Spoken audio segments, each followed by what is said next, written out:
Wait a minute. What's your name?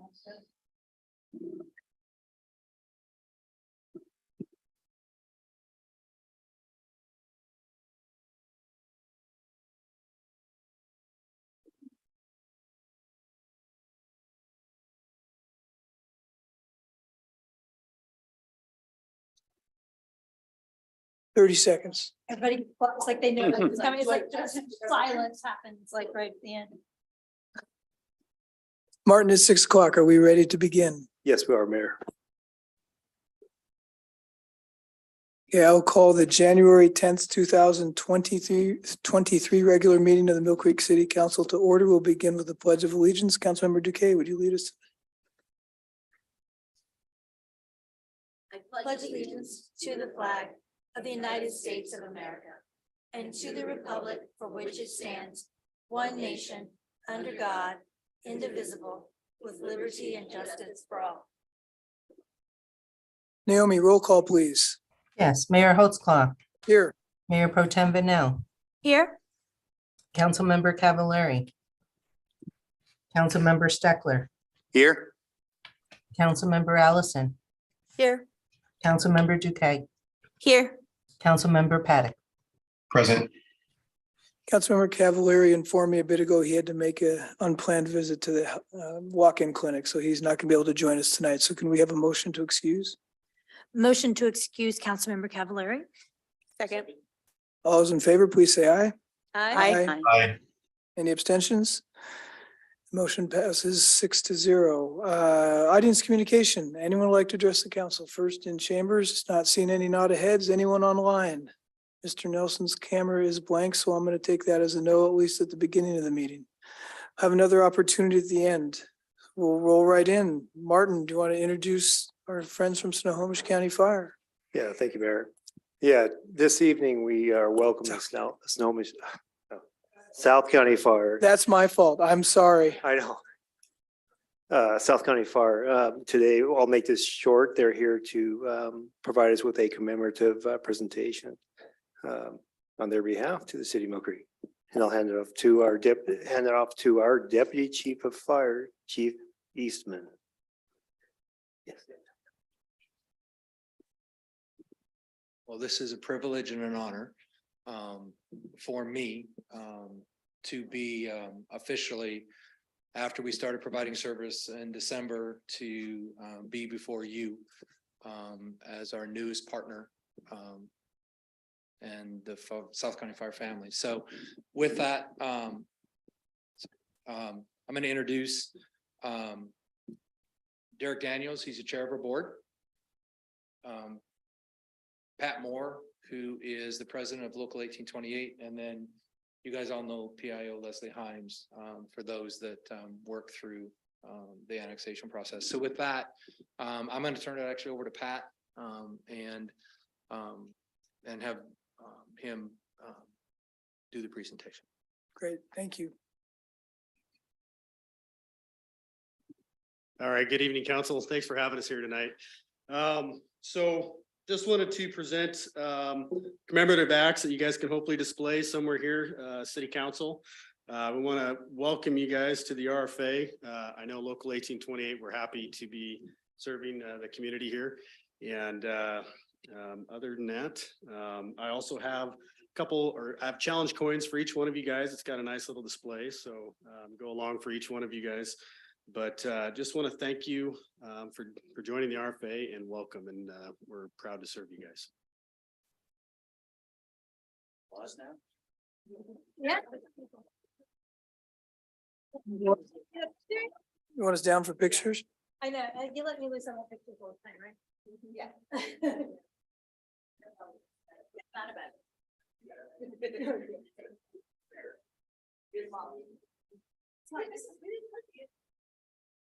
My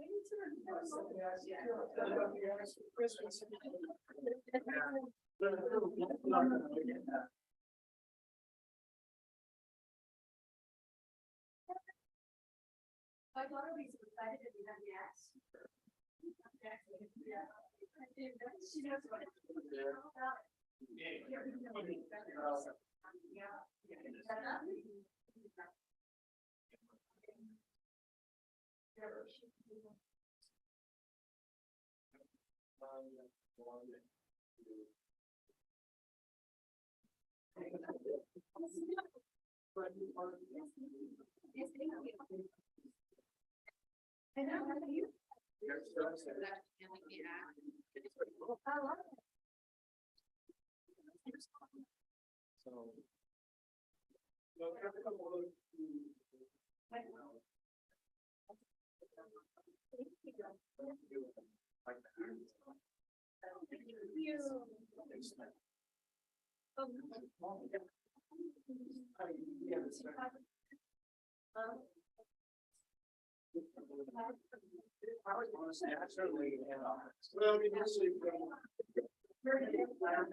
I like to get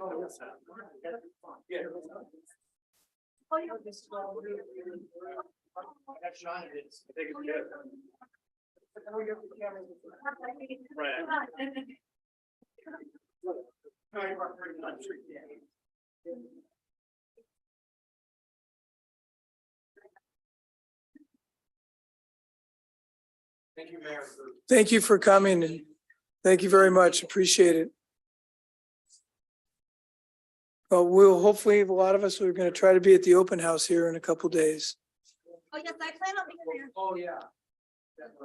I'm gonna take them to- Yeah, do you want to give a quick plug on the open house? Yeah, we're having our neighborhood night open house on Thursday from 5:30 to 7 at Station 76. And we invite you to all come and join us anytime between 5:30 and 7 and say hi and meet the firefighters who are serving you.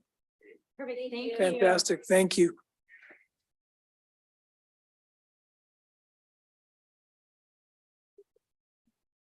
Okay, we are going to move along to item 6A.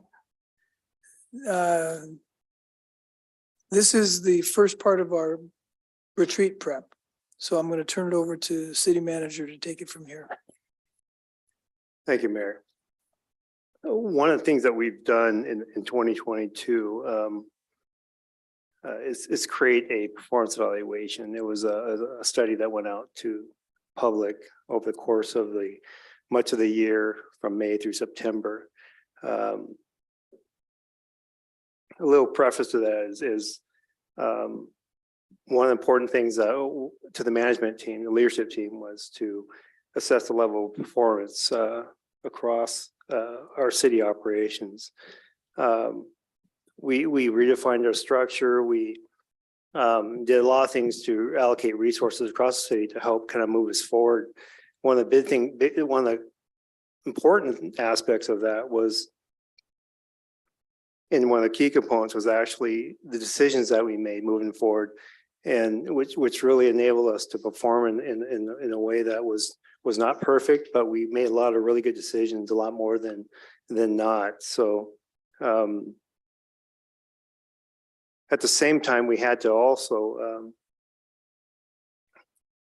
do a little bit forward thinking on how we were to assess that performance that we did over the course of the year. And so we created this survey to reach out to our community to kind of gauge how they thought we were doing in terms of their satisfaction in terms of services across that were delivered across from all of our departments.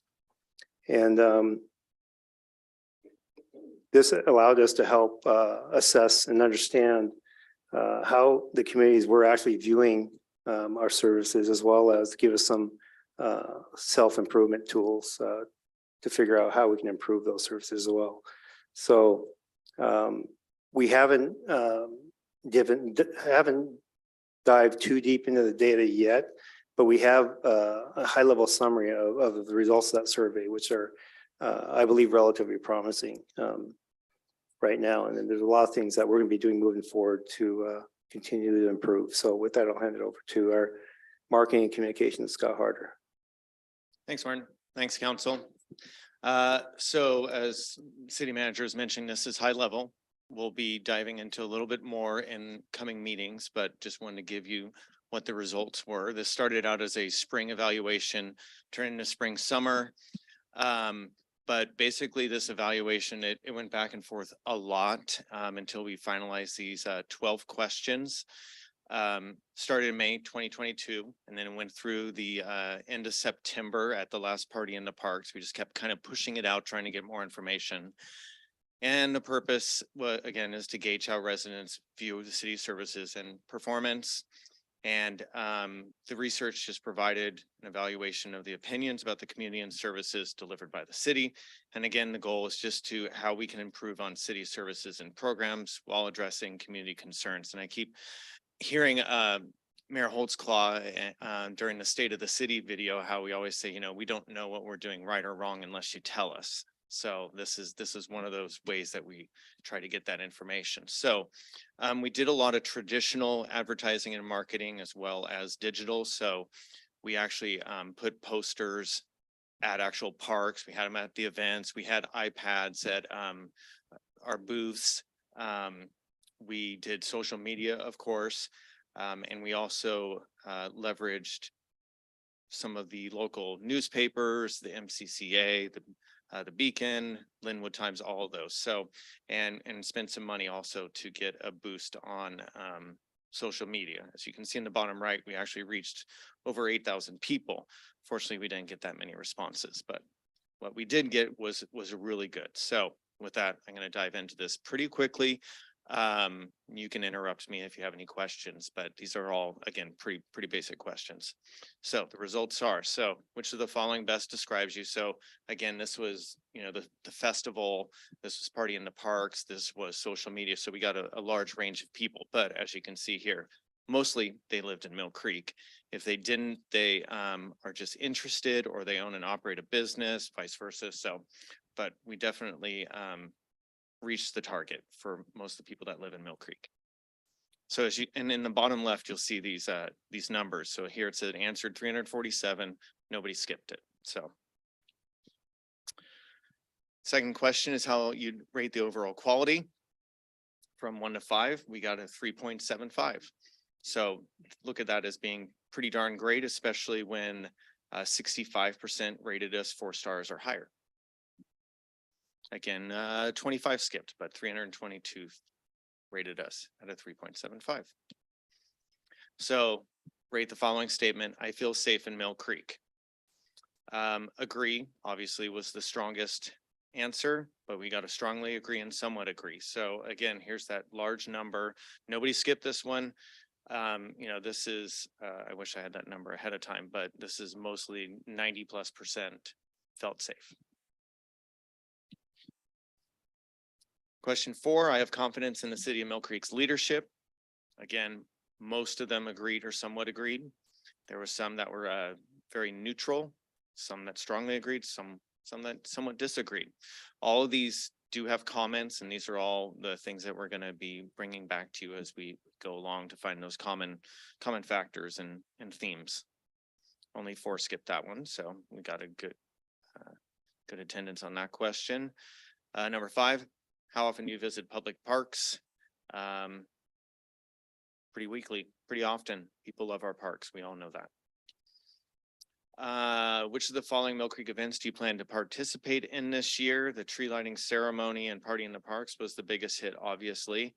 And then the Veterans Day Parade and the Halloween event. We all know these are kind of the biggest ones for sure. Do you think Mill Creek holds the right amount of community events, too many or too few? I like this one. They said just the right amount. So I'm banking on that one. Felt pretty good. This question right here, Jody was able to kind of categorize this, and you can see what are the community resources that people would like to see in the city of Mill Creek. So you can see it's most popular down to the bottom. So more city and police services, more recreation and sports, a venue and a theater, maintenance and public works, and then it just kind of trails off after that. Larger libraries, off-leash dog parks, bike trails, events, and more local businesses. So we had 128 responses there. There wasn't really a lot of engagement on that particular question, but it definitely let us know that, you know, some of those top 3 items, top 4 are definitely things that we need to focus on. Dedicated pickleball courts. See, oh, that was the other thing I forgot to bring up. A lot of stuff has changed since this went out, right? So a lot of things have definitely changed. So just try and remember that, especially when we come and report back on this next year. If we do another one of these, I think it'll be definitely different. So staffing was a lot different, obviously, and we didn't have dedicated pickleball courts. Question 9, would you say the city of Mill Creek is heading in the right direction? Again, we got kind of right in the middle there. We are in the right direction, somewhat right in neutral. I think that's pretty good right there. That takes up a large chunk of what we were looking for. So here's a big question. Director Todd helped us with this one, but we really wanted to make sure to do some education at the same time. So if you live in Mill Creek, 18% of your property tax bill goes to the city to pay for services. And the rest, of course, goes to schools, the state, the county, and the library. Do you feel you're getting your money's worth for your city tax dollars? So again, I feel neutral and getting my money's worth definitely hit like the top 65, 70% of the answers, which we're going to take as a win for sure. And then there's a few down below and a few way up high. Question 11, I use the following to stay up to date on what is happening in Mill Creek. So yes, we're putting a lot of our efforts into social media, which is working on Facebook for sure. We were surprised to see print newspaper and magazine was up there as well, which is where we put a lot of our dollars as well, and the city website. So this is definitely in line what we were thinking we'd see. And question 12, overall, the city does a good job communicating about what is happening in Mill Creek. I feel informed. So another, those agree, somewhat agree, definitely took up again 65% or so of the answers. So that's all of the questions. Our next steps now is to deeper analyze and compile the data, reevaluate the questions, and then as soon as we can, compare the results year over year as we move forward.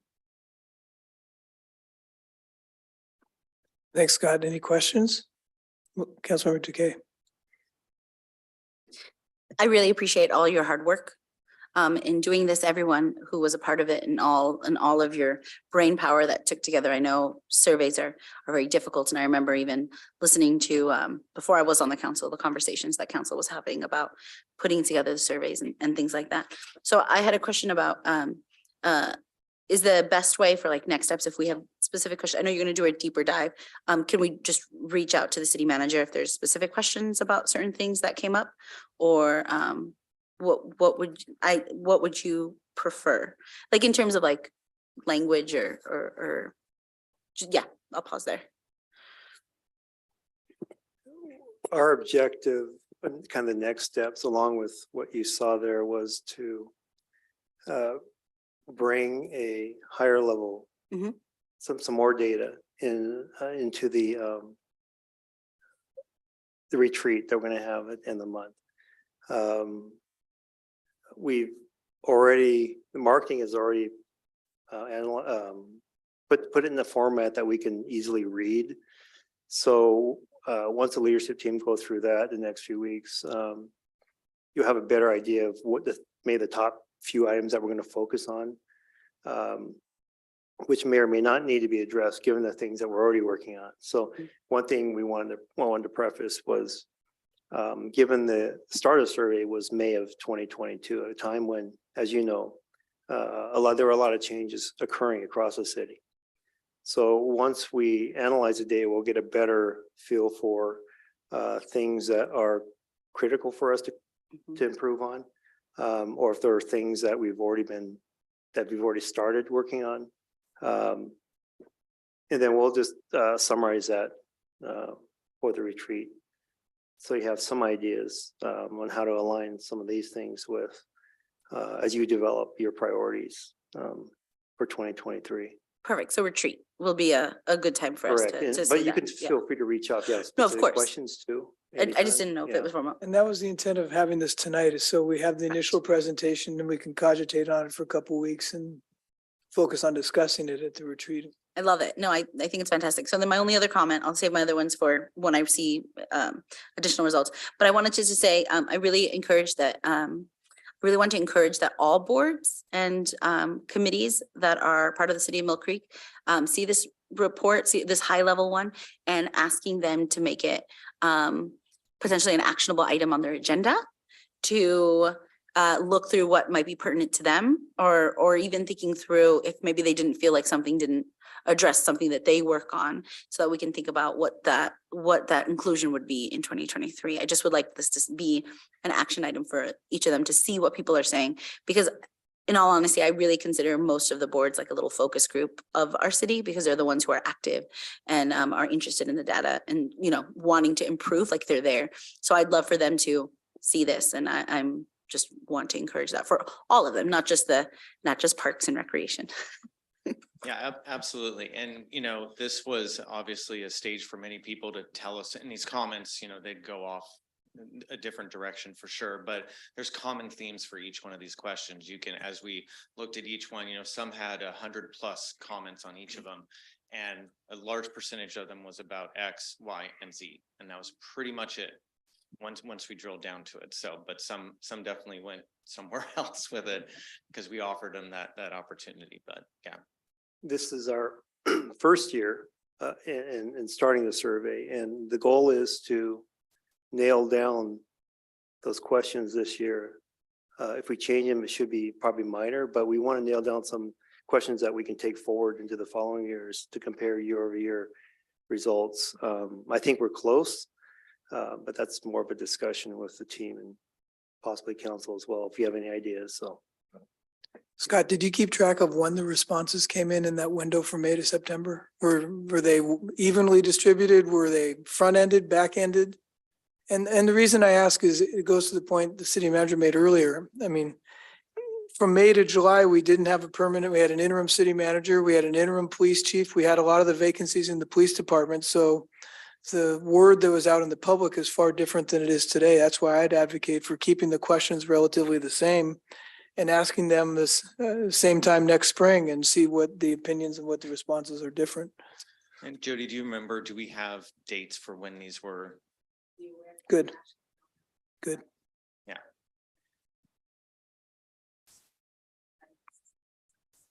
When we have that option to read all these comments, are surprising that because you can hear kind of the stress in people's Yeah, because the other thing that surprised me was someone commented on this. I was surprised by the responses about print media, relying on the print media for their information, but it surprised me as much how many people rely on the city website, which tells me that we need to consider making sure we continue investing in that and making it even a better tool. That we are. Yeah. Any other questions? Sean, did you have any questions? Yep, there is your hand. Sean, Councilmember Paddock. Heather, first of all, great data and great work, team. I was surprised at how many responses there were actually. So obviously pretty good there. On the questions that had, I think there was the questions on services for the city, and there were fill-in. It looked like there were fill-ins. Is that correct? They weren't selections. They were like Public Works, as an example, had a number of examples. Yeah. Were those fill-ins?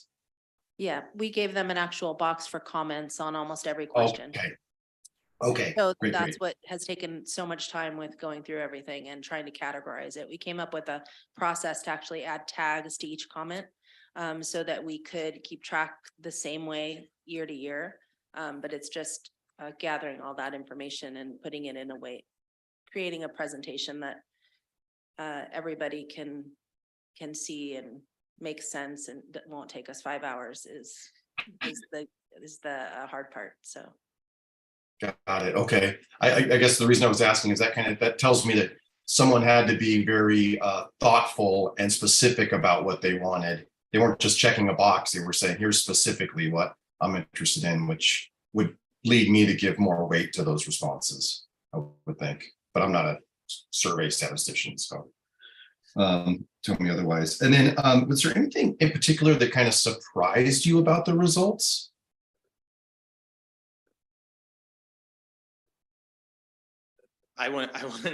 No, not really. Okay. Especially based on the time, like when we started in May, there's a lot of, staffing comments and things like that, but it's the same thing that we hear day in, day out. So no, nothing. Only surprising thing, like Mayor Holtzclaw mentioned, was the print media. That kind of surprised us, that people get the information through there. True that. Okay. And then is this going to be published, or we're just going to use it internally? I mean, I know published somewhat here, but is this going to be published further, or are we primarily just? No, I think that at some type of level, we do want to, give that information back to the public. They're the ones that filled it out. So yeah, there's some sort of plan, I believe, to get it back out. Great data. Thank you. Sorry, and about 140 folks asked for us to actually give them, send them via email, signed up to deliver whatever presentation we are gonna do. They asked for the results to be sent directly to them, so we were encouraged by that too. Councilmember Steckler. Yeah, I had 3 comments. One, based on what Councilman Paddock just said, I was kind of surprised. So those are what the term as aided or unaided responses. And so what we're saying, you said is that all of the responses they gave were unaided. They had to come up with those on their own. Because that actually changes my opinion. I'm surprised at some of the responses that we had in there because those were unaided. In other words, they had to come up with the answer. They had to come up with the term. And No, you say sorry. unaided? No. So we asked them questions that we gave them boxes to check, and then we gave them the comment section that if there was anything else they wanted to say, they could. so it was aided. It was aided. It was aided. Yeah. Okay, Yeah, that's because really Everything important. that you're seeing data for on the screen, the bar graphs and stuff, that was all. But the responses they gave where they said like a venue, a theater performance Yeah, space. they put that in. There was many that said, "Do you like Jody?" Yes, I love Jody, but Scott, I Right. don't like. So, yeah, in other words, we said, would you like to see a performance venue? Mhm. They didn't come up with that term on their own. Oh, no, they did. So They that, did. okay, And that's where I so get that one, confused. Question 8 that you'll see where all the tags are in place, they actually wrote that in and came up with that on their own. We Okay, so didn't the do that. responses were unaided. In other words, you didn't give them a list of responses and they picked them out. They came up with those responses. Just that question question had those 8. categories, Right. and they added in. Yeah, no, No, sorry. yeah, if you go back to that one, Yeah, so it looks like you had 3 things in that category. on question 8, it was an open-ended question where we asked them, what would you like to see in the city? And so all of the answers were comments, and I went through and tagged them in categories. We went through and tagged them in categories and came up with, so all the ones that you see, venue and theater, Mm-hmm. for example, since that's the one you brought up, 24 people actually wrote in that they wanted some sort of community center, venue, theater, large rental space, event space, those kinds of things. And there might have been one person who said, I want to see a community pool. One person who said, I want to see pickleball courts. You put them into recreational sports. Is that correct? Right. Okay. So it's a little confusing. A couple of other thoughts. I do love the survey, and one thing I've heard a couple of people say we'd like to keep the questions the same so that we can come back and benchmark against them to see if we're getting better or worse. And when I first looked at this survey, it was the purpose of this survey to get information from the public as to what things they're interested in seeing or changes, or was the purpose of this survey to produce a satisfaction index. In other words, how satisfied are they with the performance of our police, our fire, city employees? That's kind of two different purposes. So one suggestion I like, when we do a survey, I think we need to make sure we understand at the beginning, the purpose of this survey is to find out what things they want to see us do or not do. Or I really like the idea, I think that's where you're leaning towards, is that we do what's called a satisfaction index, where the questions are the same. And the questions are more, are you, on a scale of 1 to 10, how satisfied are you with our police? How safe do you feel in our community? How happy are you with the city employees? I think that would give us that satisfaction index. And the value of a satisfaction index is next year, when we see that, look, we've really improved here, or we've really fallen off here. And that gives us our marching orders going forward. I guess we should probably work in the one that we're going down in and pat ourselves on the back for the one that we are doing good on and make sure we don't stop that. So I think, next survey, let's, kind of, my recommendation is let's establish a criteria for what's the purpose of the survey.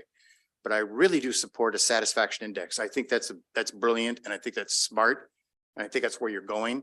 And make sure that you don't confuse it with other questions about, what would you like to see? Because that kind of goes away from the data pull of what you really want to accomplish, which is where are we improving and where are we disapproving? And again, what I will say on question 8, what I really like about, and I saw this on your other questions too, my last comment, is that questions can be written in such a way as to elicit any kind of response you want. They can be, the way you say it says, oh, I'm going to answer C, because that's, the way the question was asked, that's the best answer to ask. Whereas these questions were really written in such a way, as I was watching you go through them, I was looking for it, they are really open-ended. So the person wasn't skewered into a certain answer. I think that gives some value to what you've seen here in some of the, like the how safe do I feel in the city was an interesting response, as opposed to you could have written that in such a way, do you feel unsafe in the city? That would have elicited a whole different response to the question. So I do like the fact that whoever did this, we did it. Kudos to not leading for a desired answer, which I've seen happen in so many surveys. But I would like you to really focus on the next one. I like the idea of a satisfaction index, and let's stay in that realm. We won't be able to, once we try to add other things in there, it loses its value. But I do think keeping the same questions and benchmarking, and over a period of years, you can see a trend of how we have been improving or not, or been falling off. And I think that's great information for a city to provide itself and to establish out to its citizens. So enough of my comments. Any other questions, comments? Yeah, I'll make one comment, Mayor, Yeah. if you don't mind. That is correct. The intent is performance and satisfaction. So that was our intent. We did have some questions in there that we want to gain some other marking and related information from our residents. So some of those questions will be removed, or maybe a separate survey might occur that might focus on, as you mentioned, parks or marketing or something else. So thank you. And I lied. Can I make one other comment? One last comment. The one question some people will say to you is how accurate is this information because of your survey sample size? On a benchmark survey, you do want to get a certain sample size that you go out and actually, ask people for the answers and keep doing the survey until you get that, whatever the error factor is. I mean, we have residents of 20,000. How many respondents do we need to have an accurate error factor, plus or minus 3 to 3.5%. So we're going to want a certain number of individuals. I don't know off the top of my head what that number would be, but any survey company could tell you out of 20,000, you want X number of respondents. I don't know, 400, 500, whatever, might be this number here, might be 1,000. I don't know what the number is, but I think we should have that, because then if you're only surveying 120 people out of 20,000, you'll get a skewed response, and it won't be really statistically accurate. So I think we need to know how many respondents. You made this kind of tough, having them, hey, would you like to take our survey? Hey, would you like to take our survey? I think actually going out and finding those respondents and asking them, we'd like to do a survey. Would you mind answering 20 questions or 10 questions. I think that would be a better use of our time and resources because it will give us a statistically accurate number of respondents. And that's the tough part. And that's where we stopped at 12. We didn't want to go anymore. We knew when we were talking to people like, hey, do you have a second? Try this, enter to win. Well, please, and then make sure the kids understood that we're with the parents. They get to win something, or, you do this, you get something in return. And as we did that with, that was a perfect opportunity at Party in the Parks. We had those at each one of those. Use the QR codes, use the iPads, and that worked out pretty good. But how do we get more? I think it's definitely rolling these types of things out at more events throughout the city as we roll into 2023 more. Or even reaching out to the populace, making phone calls and saying, would you like to complete a survey? A lot of people, if it's 12, would you say 12 questions? I think it's a lovely number. 12 questions will take you 5 minutes. 5 minutes.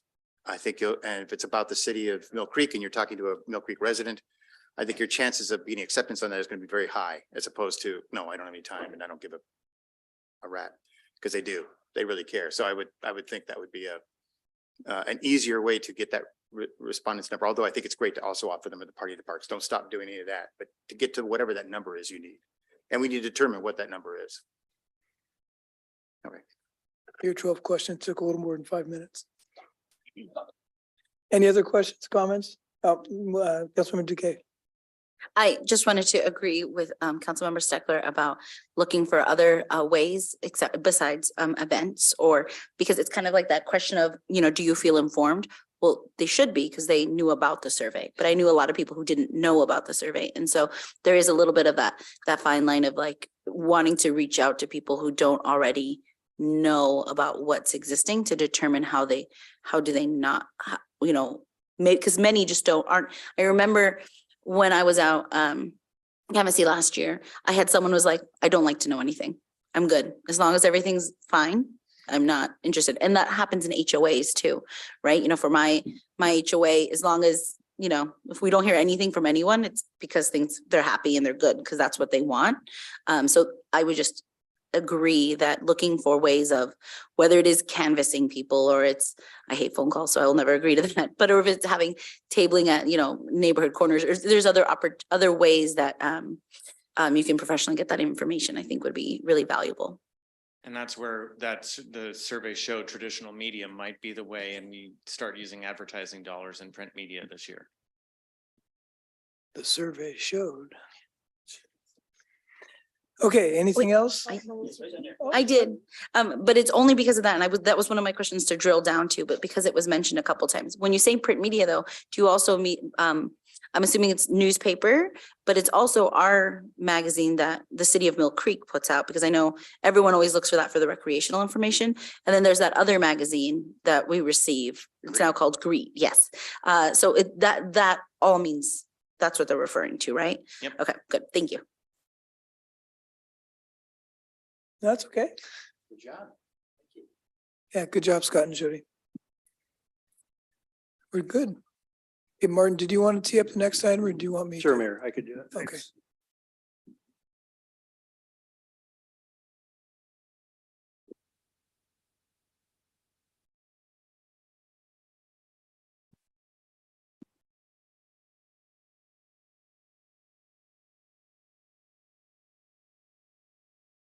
I think all of you are, I think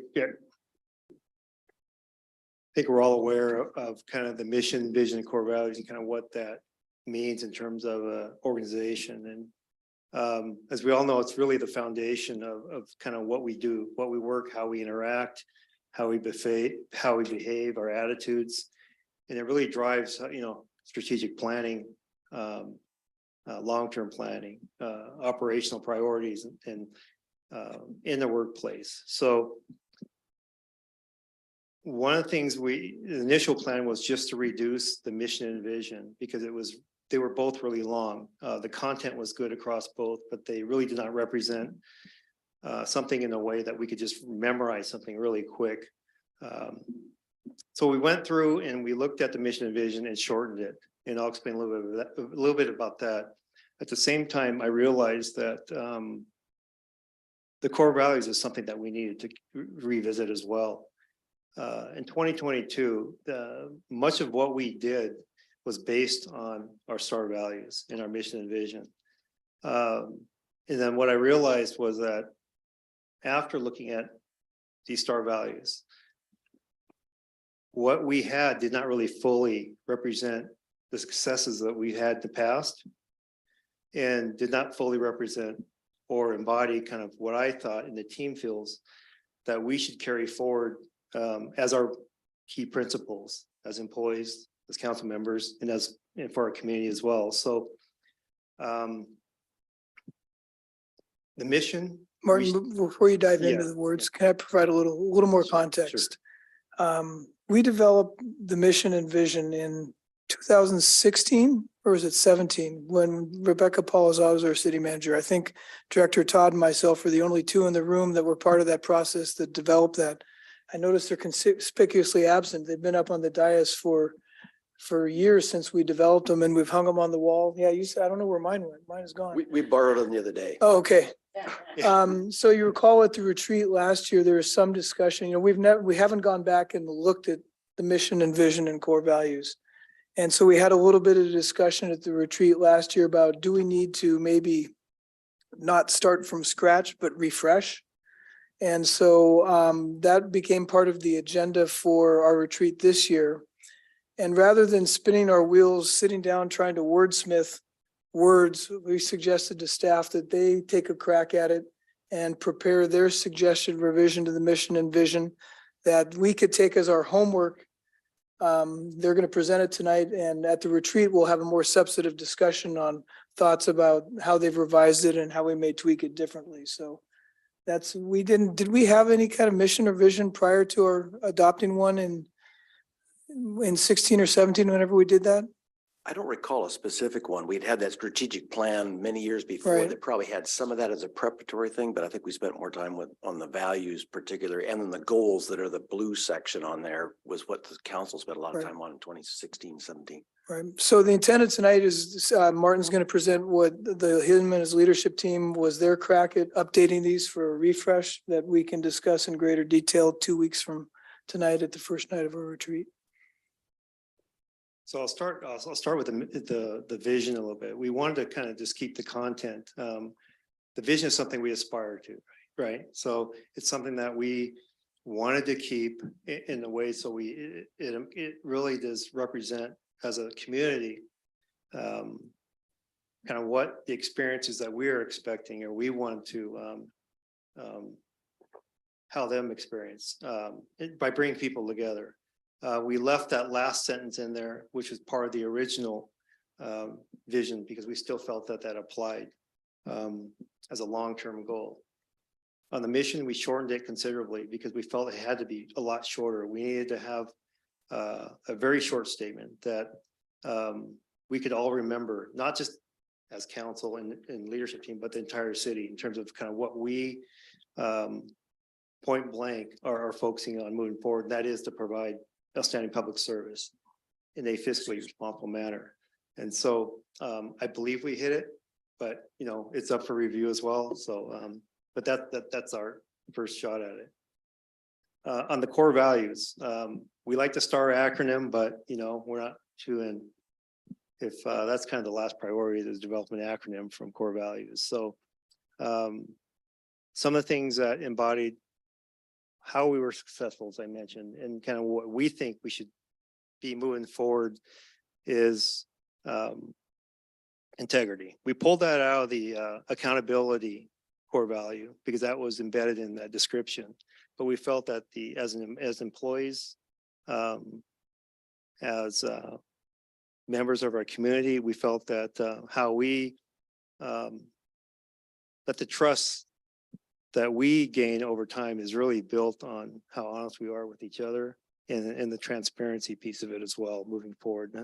And that was, again, one of the keys to our success in the past year. Respect, pretty self-explanatory. We work in a professional environment and we all have personal views, but those are left at the door once we step on city property and we are employees and representatives of the city. Regardless, we always should have, and we are expected to have a respect for each other in our working relationships moving forward. It's critical. Collaboration, we replace that with teamwork. Teamwork is great, but collaboration more proactively represents why we were successful.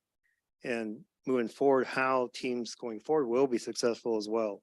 It implies teamwork as well. So and that's again, being flexible, adaptable, and inclusive across all of our employees and stakeholders. Accountability, we left that in there. Simply put, responsible for our actions in our decisions. And that implies a lot just in itself. And the last one we added, it's a new one, perseverance.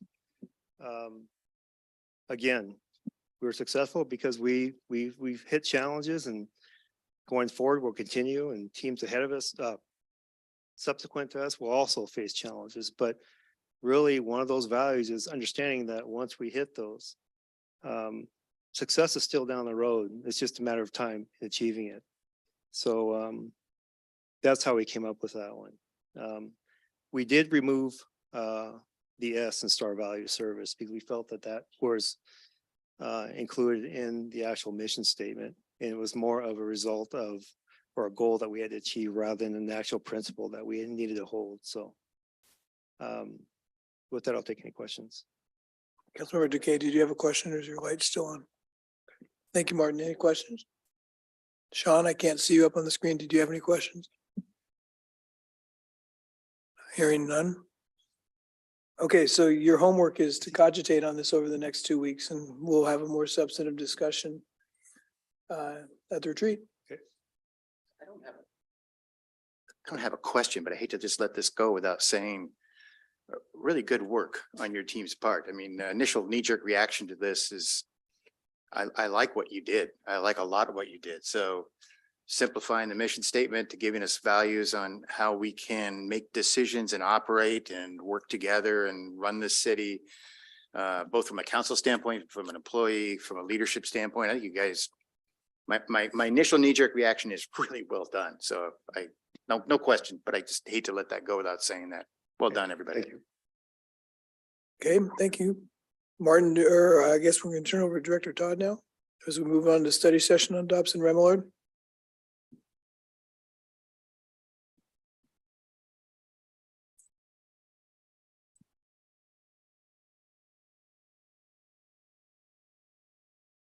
Slideshow.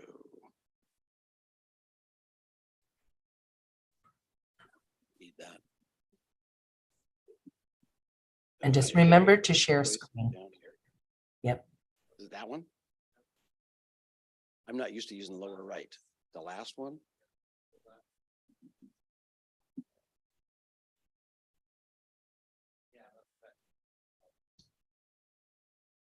Boy, this mouse doesn't show, you can't see it on the screen. If somebody, it's right above there. There we go. Wow, we got to fix that mouse so it's not invisible when you're not moving it. You got to move it, otherwise you can't see it. We got to fix that. Oh, and you're gonna get. Did somebody else share it for me, or do I need to share it? This is what happens when Joe isn't queuing stuff up for us.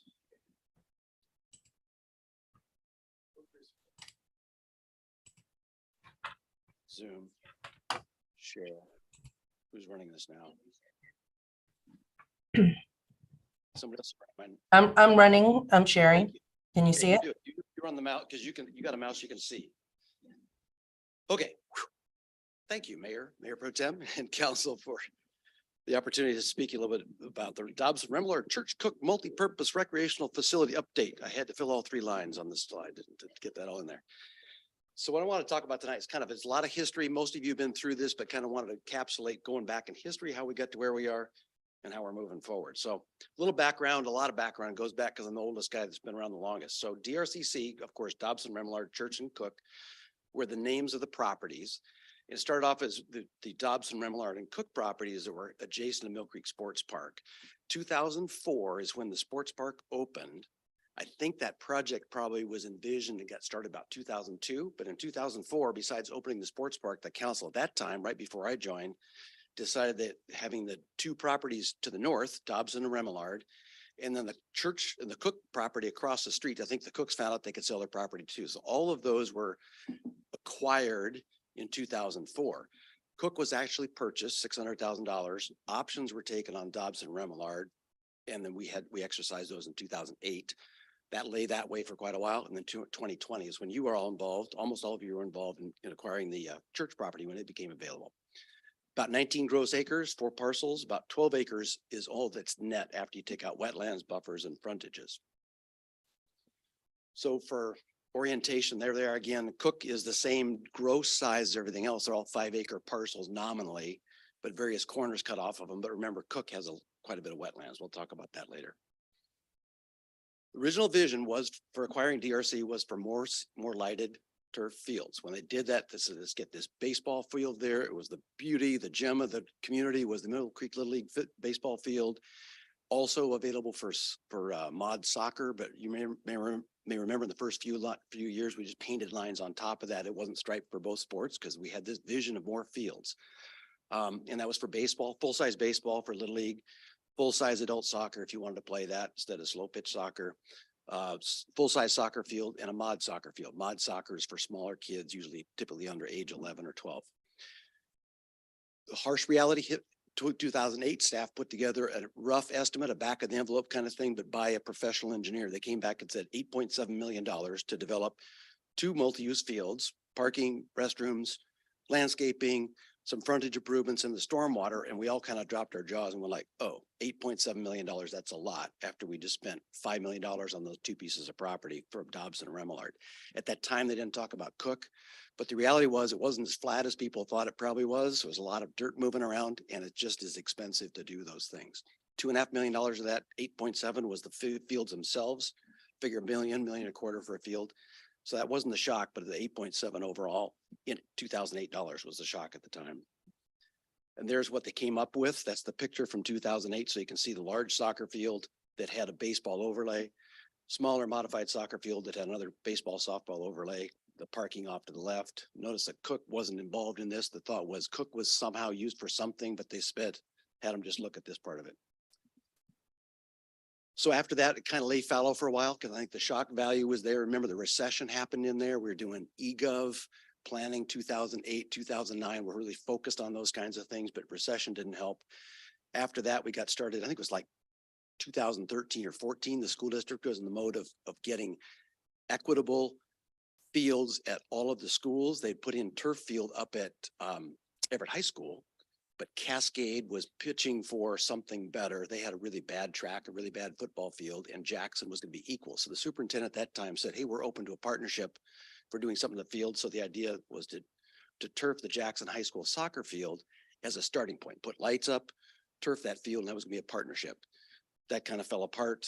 About that same time, there's some ideas about Boys and Girls Club, I think, approached us and said, hey, we could build something there and put in a gym and put in a facility and you could share it with us. And so there's a lot of discussions that happened about 2015 or 2016. I can't remember exactly, Mayor, but it was a couple of years after that, the ice hockey was kind of a big deal. It was around 2017, I think, is a former colleague of mine, but Yeah. this is before the Kraken came along. Before the Kraken came, before they took Northgate and tore it all down, before they put in all that stuff, there was a lot of interest in having a sheet of ice that would have maybe had other buildings. So we had some casual discussions about that. That kind of went away when the Kraken happened. But about that same time, I remember Mayor and I were both in discussion back here with Little League and the soccer and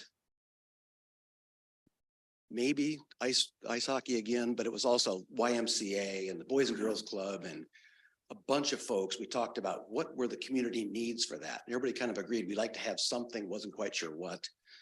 I can't remember why that faded out. I think it just wasn't a great time. And I think we were going through a change in city manager about then too. Yeah, it was when Bob was the interim. It was at the very end of his tenure and right before Michael came on board. And so. Yeah, so again, we kind of went through a lull. We're kind of reorganizing, getting our feet back underneath ourselves.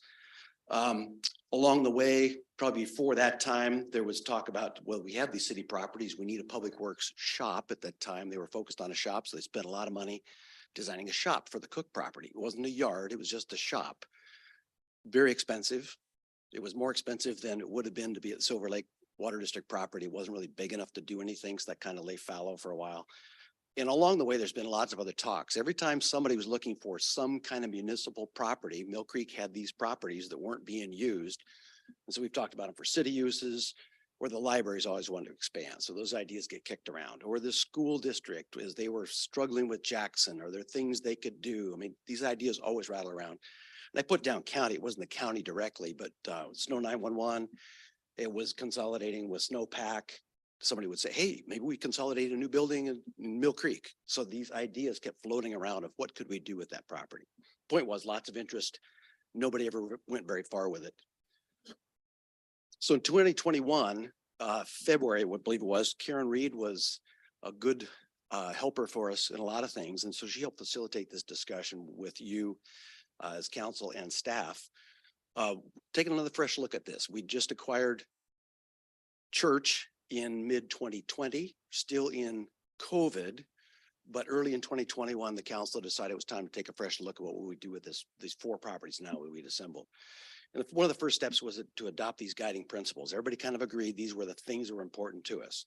Multiple types of use in the properties, not just a single use, primarily designed for a broad range of demographics, young and old, rich and poor, whatever. It shouldn't be for just one set of folks, and primarily on Mill Creek residents, but also we'd like to attract people to town and bring their money and leave some sales tax dollars. Significant asset for the Mill Creek community. We said, this is going to be a big deal. This is going to be the biggest project, park we've ever designed and ever built. Let's make sure it's something that's a real gem for us. Should support, enhance, but not compete with existing businesses in Mill Creek. This is something we've always talked about with Parks and Recreation. It shouldn't be a facility that makes a Taekwondo studio in town have to compete with a Taekwondo program at an inexpensive city facility. I just picked that as an example. City should partner with other people, potentially support the development and operation. Partners were really important in all the discussion you guys have had. And it'd be structured in a way to minimize cost to the city. You know, we'd love to have this beautiful gem and it's all these multi-use things and it's gonna be really cool and minimize the cost. So that was the dichotomy we had going on there, but we agreed collectively those were the principles we would use throughout the rest of the project. Karen also got us to agree that that project would be phased in terms of the project for going the next step in DRCC. And really the first step, when I bolded it there, was explore and gather data. That was really what we focused on in 2021, was figuring out what were the opportunities and gather some data so that we could then look towards refining options and maybe finding some partners along the way, headed towards selecting a project and then constructing it. So recognizing there was a bunch of steps to get there, going from the brainstorming stage to actual building coming out of the ground. The one of the first things fairly early on, council agreed, let's go off and have fun. Lund Fawcett, go do some surveys. And I can't remember exactly what they did, but got this phenomenal number of responses, 1,200 responses, not statistically significant. People just send in ideas. In some, you could see in some cases that people ganged up and said, okay, we're going to send in 25 that are all the same. That was okay. We weren't looking for statistically significant input. We were looking for a variety of what the community felt with a fairly open-ended question. I don't have that question with me now, but it was a very open-ended, what would you like to see? And so we got a lot of responses. When we went through those, we looked at them as kind of 5 general types, much like Scott and Jody did with the survey. She kind of grouped them into categories. One of them came under community center kinds of things. Boys and Girls Club came up as a specific thing that had been talked about, but maybe meant more than just that terminology. Performing arts came up. Ball fields, of course, came up because that's something we talked about. A lot of people in the community were still looking for more ball fields. And then some people said just open fields and trails. And there's my typo. Dang it. There's a typo. Always a typo. Open fields and trails was the easiest thing to do. And that's kind of what would be cheapest to do, quickest to do. And there were some people said, let's keep the trees. Let's keep the natural lay of the land. We asked Karen and her colleagues to go off and explore similar facilities. So we looked at those 5 categories and she went off and found 15 different similar things. Let's go look at where Boys and Girls Clubs are like in other communities. Let's look at other people who've done ball fields. Let's look at other folks who've done community centers. So that was the general approach. She and her colleague went off and did some individual surveys and discussions, telephone calls with those operators and got some data, brought that back to us. And I can't remember if it was the original plan, but I think we'd evolved into, let's get some panelists to come talk to us. So we got a couple of people out of each of those categories to come, and you guys interviewed them and asked them some questions, and they gave us their experiences. remember this is all during COVID, so this is a weird time to be doing this, but we got people here virtually. We were in person, I believe, but they were virtual at this point in most cases. So what's going on? And this is the list. I'm not going to read them all, but that's the kind of questions we asked those facility owners and operators about. How big is it? Who owns it? Who operates it? How much did it cost to build? Those kinds of things. It really was focused on the capital cost was the big one for the land and the facility itself. Many of these were, some of them were built from ground up. Some of them were, oh, we had this auditorium at the school and it got converted to be this performing arts center with some money from IKEA. We had this thing and it got this added or whatever. We also talked quite a bit about operating funding. Many of the people that were panelists either knew about one or the other. Very few of them knew about both because the panelists were just whoever we could get to come talk. So this is the operator of a performing arts center. He knew something about the funding that it came together with, but he knew a lot about the operating funding because that was his difficulty right then. Remember, again, it was COVID. So a lot of these guys were struggling with operating their facilities because they were not making ends meet during COVID closures.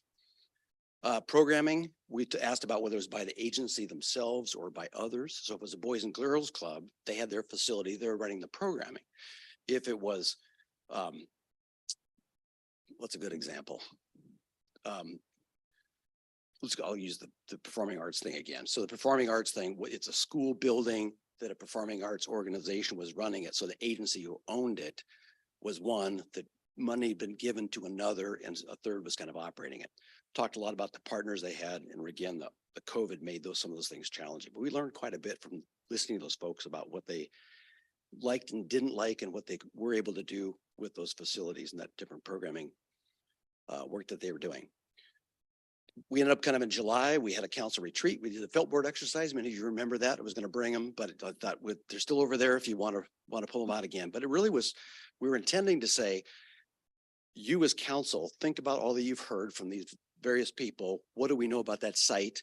We drew the wetlands on there, and I'll show you the picture in a second. But what is the capacity for the site? Because we all wanted to put 10 pounds of rocks in a 5-pound bag. So we were hoping people would experience that. We gave you a little felt cutouts for not just the facility itself, but how much parking might go with that thing. So if you said, I'm going to pick a baseball field, we said you got to get 50 parking places. If you pick a performing arts center, you got to get 400 parking places. So you guys did that. We wanted to know, did you really want to do multi-use or not? Did you want to just focus in on one or not? We were headed towards multi-use, but we were testing that again. You guys worked with shared elements, or the things you could say, well, this is a daytime use, this is a nighttime use, you could share some parking, those kinds of things. And we were hoping to come out of this, but anybody say there's something off the table? You just go, this is impossible. Well, incredibly, you guys managed to jam everything on there, including structured parking by one of the groups that I don't think is represented here tonight, but that clever approach was to building a parking structure, multi-layer parking structure to get the parking out of the way. So creative use of the exercise there.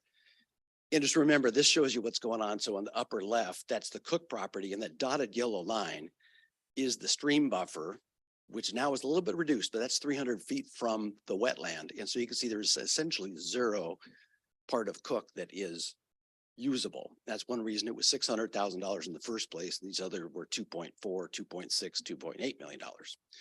So, and you can see there's a wetland in the middle and a wetland over on the side, and you draw the buffers around them and it gets kind of chopped up. But that was the challenge you guys had, was to put your felt shapes around those kinds of things. Consensus that came out of that, and this is where Karen helped us kind of pull out at the end of that session. We kind of said, what did we learn? And kind of came to this consensus and a vision for what we were thinking we could do at DRCC. We came with some sort of combined performance space and community center, not really a standalone performing arts center. That was a great dream, but it was too big, too expensive. It was going to take up a lot of space for 800 spaces of parking for a 800-seat theater, 400 spaces for an 800-seat theater. Decided some ball fields, but not the tournament dream that some people had. Some people said, let's bring tournaments to town. And we talked about that and said, there just isn't really enough room. I think we put Boys and Girls Club and ball fields in that same category, because I think the assumption was the Boys and Girls Club might come with fields. In many cases, they build a building with a gym, some classrooms, hangout space, and a field. So I think that's why Karen put those two together. Everybody kind of came to the decision that the Cook property was only useful for parking and a trail connection. There wasn't a whole lot of stuff you could build on that because it's only about an acre developable no matter what you do. And generally, people came up with multiple compatible uses. But we decided at time they may evolve as thing goes on, because we were making some pretty rash assumptions on our half-hour exercise with the felt. It was fun, but recognizing that probably wasn't going to be the reality. So at that time, July 2021, Karen helped us recognize that the next steps were, we really need to confirm that development capacity. What you guys could do with felt and what we really could do around wetlands was going to be a tough one to do. Wanted to go back and do a more formal needs assessment. You know, what are the other nearby options and who are the partners out there we might work with? You know, if there's something right across the street, it isn't in City Mill Creek, but if that is satisfying a need, then we wanted to look at that. Are there things that are just totally not available in Mill Creek? We felt we also should get some more additional community input. So through further surveys, further discussions will be the next step. And also needed to refine and clarify that vision and options to proceed.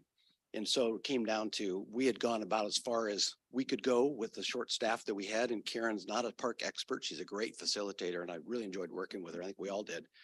But she said, I think the next thing you need to do is a master plan, which is what people had told her they had used as a process for going forward. And I confirmed that with the same kind of things that what county does in many cases is park master planning.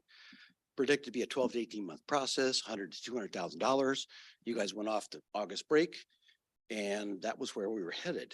Well, I think when we came back, we said, we now had the fire thing in front of us. And I think it was a smart decision to say we need to focus on fire and EMS coverage. So we paused the DRCC during that period of time. Didn't make sense to talk about dreaming about the jewel when we were working really hard on how are we going to get forward with fire and EMS annexation. As you're all aware, we worked really hard on that, got that done kind of around Christmas time, decided to go to the ballot. Passed that in April, but we've been very busy in 2022, just implementing and finally getting to an axe tonight. So I guess we're there. During that period of time, the state legislators came to us at the end, kind of mid to the end of the session. The state was doing well enough revenue wise. They had extra money to hand out for their capital program. Mid-biennium money sounds really good. The problem is it has a really short fuse on it, but we took that money, $200,000, which was the number we felt was going to be about how much we needed for planning. We'd already put that in the budget out of our own funds, but the state came and said they could do that. That money's got a ticking time bomb on it because it's due. We have to spend it by June 2023. So the ask we need to make of our legislators is to roll that over. And it often happens unless the state's in dire circumstances. My assessment is they're not in dire circumstances, but that is an ask the legislative will need to make. Put out an RFQ for the consultant last fall. I came and talked to you about this general history. So some of this is a recap of that. And we selected Dees Associates, and their team has a really good blend of recreational planning, park planning kinds of things, but they've got a really good sub-consultant for community engagement. They've got some civil engineers, some surveying people that are going to help out, environmental considerations. That's the wetland folks. And they've also got some good financial analysts, because we've all recognized it's the programming, the cost of programming of running it that also needs to be considered, not just the capital cost of building it. So the scope of what they're going to put together and kind of the sequence, these are the bullets. There's a couple of slides of what this is. So they're going to start off with quizzing staff, quizzing our records and some continuity from Karen, I'll get back to in a minute, to kind of review that prior work, assess the existing site information. We've got some wetland stuff, but some of that's kind of old. So we're going to figure out how much needs to be redone. Look at the information they've got on the site.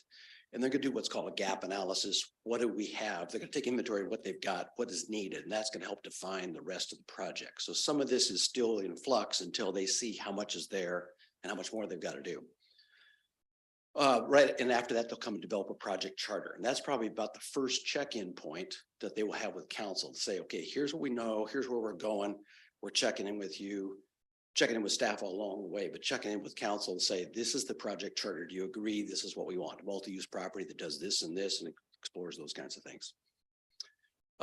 First step after that would be conducting this needs and market assessment. That's really surveying people and checking what that community demand is. Focused on Mill Creek, still true to your guiding principle, still focused on Mill Creek, but also the greater Mill Creek area. So it's potentially a draw for the greater community to come and feel like this is a place to enjoy their community, enjoy being together, kind of like our mission and vision talk about, but also to bring some sales tax dollars and leave them here in town if they care to.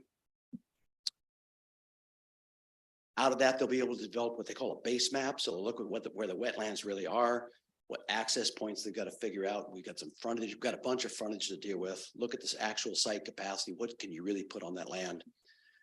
Specifically, Frank and I worked with him on saying, well, let's assess the wetlands, maybe a little bit deeper than they planned on, but we figure we're going to have to fill some or mitigate some or avoid some. And it's good to know exactly what that is now, not get our dreams all excited about being able to fill something if we can't really do it. So you'll see at the end, their original quote didn't include quite as much wetland analysis. We might want to spend another 5 or 10 or 20 if that's what it takes to get that information. The trick is once you get that information, it's kind of got a shelf life. So if you do it too early, it doesn't pay off because it's 5 years old data. So if we're going to go ahead, we want to do it. So it's probably a good insurance to do that up front. So Frank pushed pretty hard for that, and the consultant team agrees. And then what they've written down here is they're calling programming workshops. It's really, we focused a lot on the solution to the problem. We've talked about facilities, but it really is the programs that are going to be run. What's going to happen there? If you think back to the Mill Creek Sports Park, one reason it was so successful is Mill Creek Little League had a program. That volunteer organization ran a really good community youth sports program, and Silver Lake Soccer, same thing. So those guys, we turned it over to them to run the programming. We turned it over our own park and rec people to do programming, summer camps, party in the parks now. But really that programming is what makes it so that facility is successful. It's busy all the time. I will never say it pays for itself, but it pays a lot for itself in terms of redoing the field. When it came time, we'd collected a lot of fees over the years.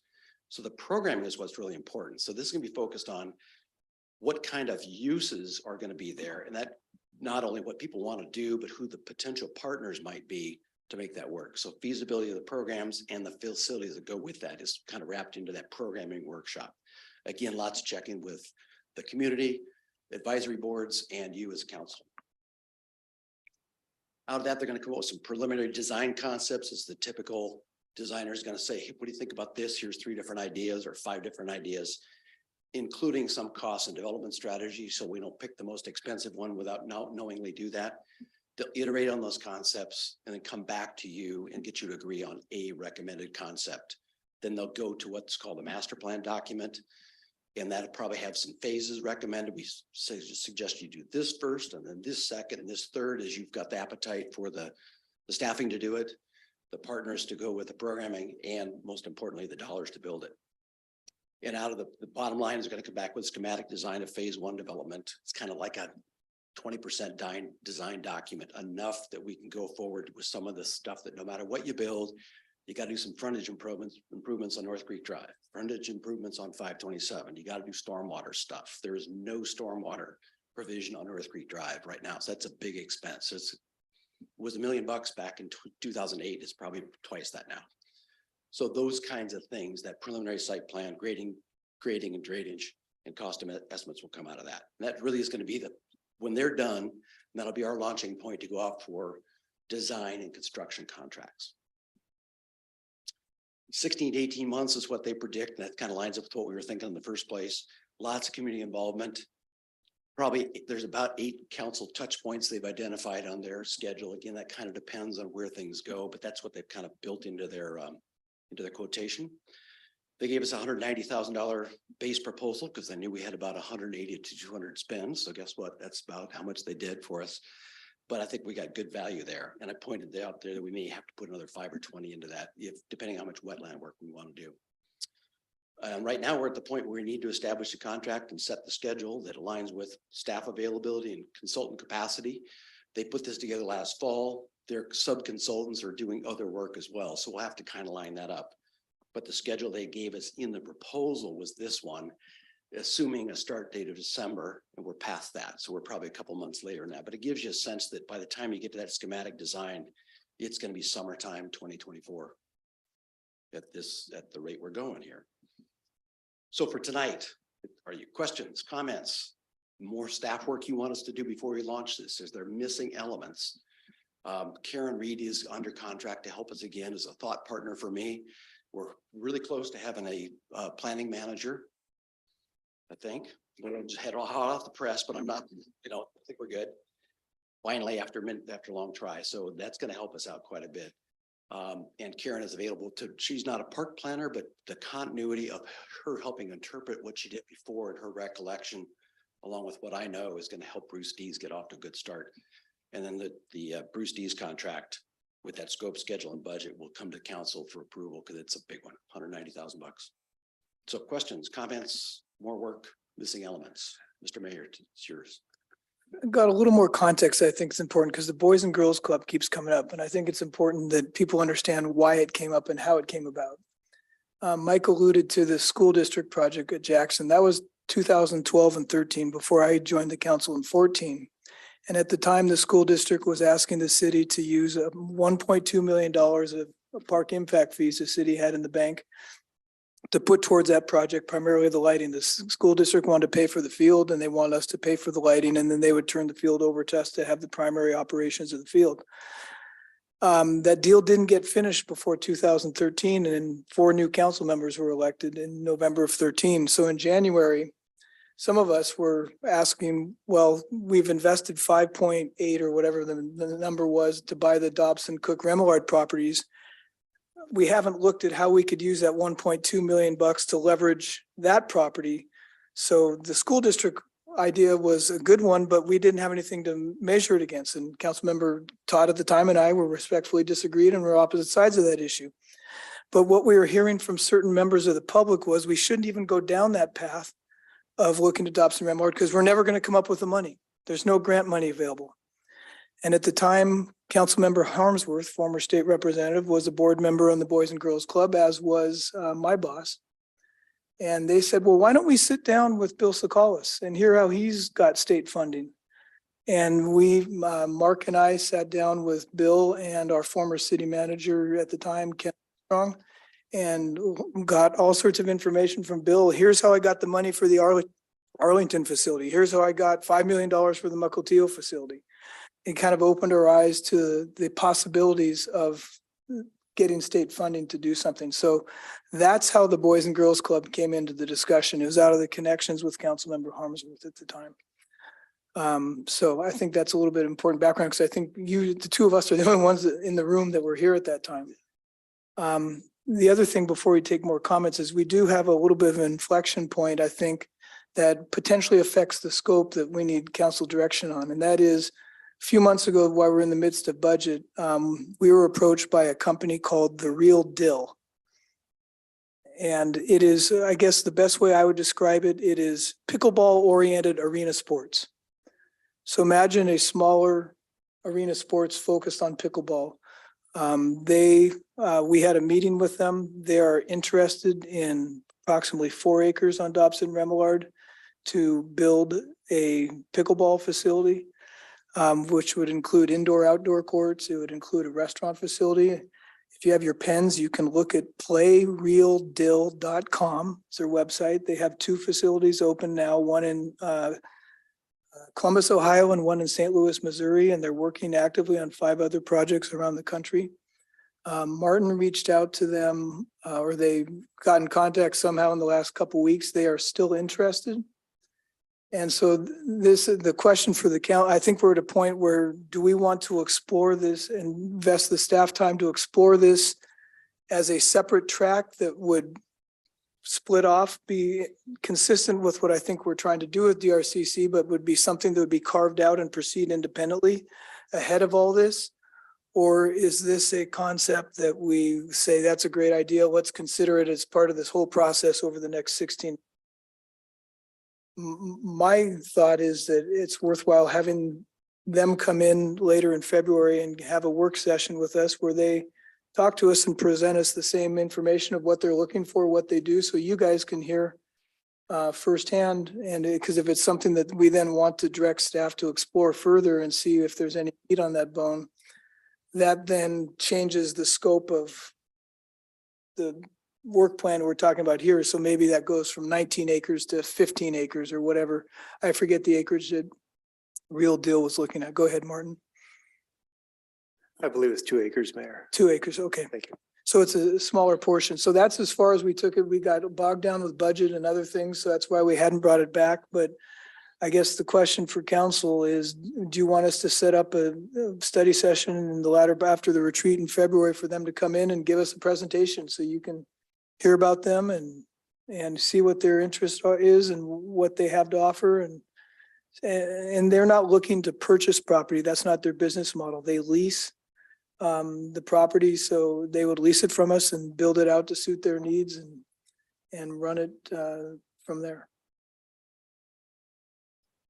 And I think I'll jump on that. The reason to do this now, I don't want to send Bruce Dees off to do their work and then have us come in later on and change it, because that's going to mess up. We're going to spend extra money that way.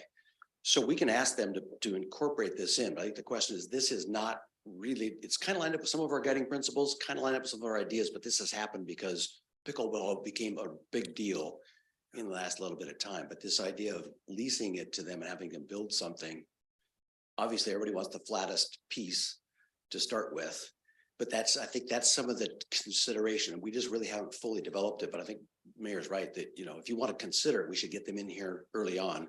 I will say that I think what Bruce Dees, if we started Bruce Dees in a couple of weeks after we got a contract signed, the first couple of steps they're going to do. It's not going to affect that. Reviewing the prior work, assessing existing site information, gap analysis. That's going to be a couple of months worth of stuff per their schedule.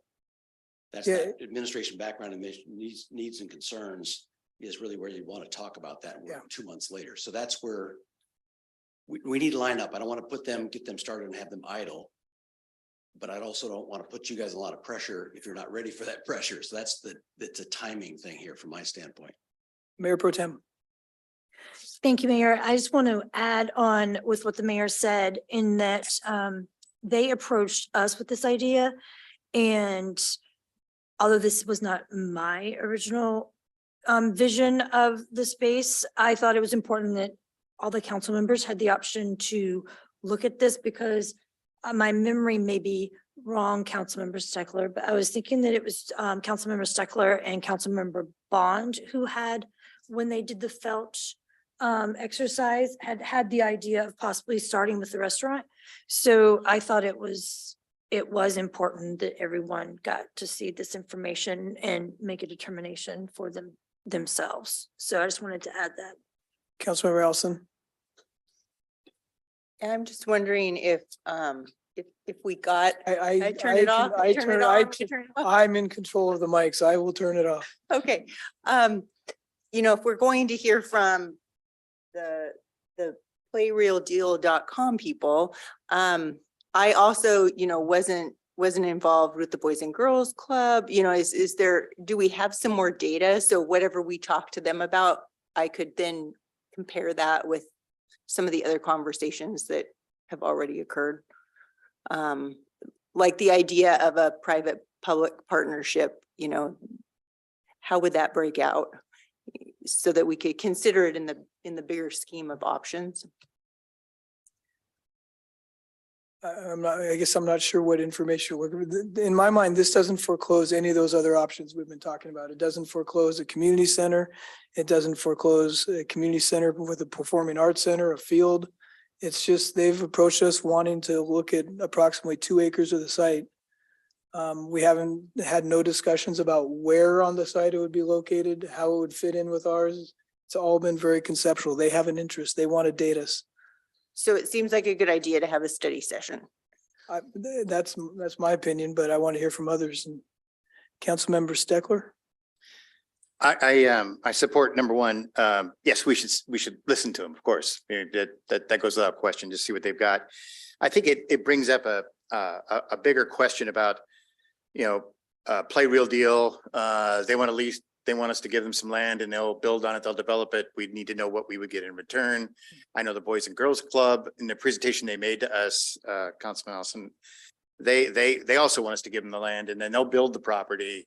And what exactly do we get back in return? And so when we look at those kinds of deals, they're a little bit different than us developing something that would be owned by the city and retained by the city forever. So that's a bigger question of, do we want to explore these kinds of options, or do we want to build something that the city of Mill Creek owns and that would be ours for perpetuity?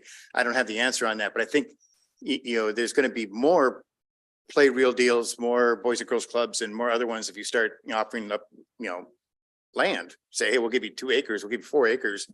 If you build it, and they're going to want, I'm sure there's other entities that would like to give us their options of what they could do. It's a more a question of what is the right thing for our future. And I think everybody's got different ideas on that.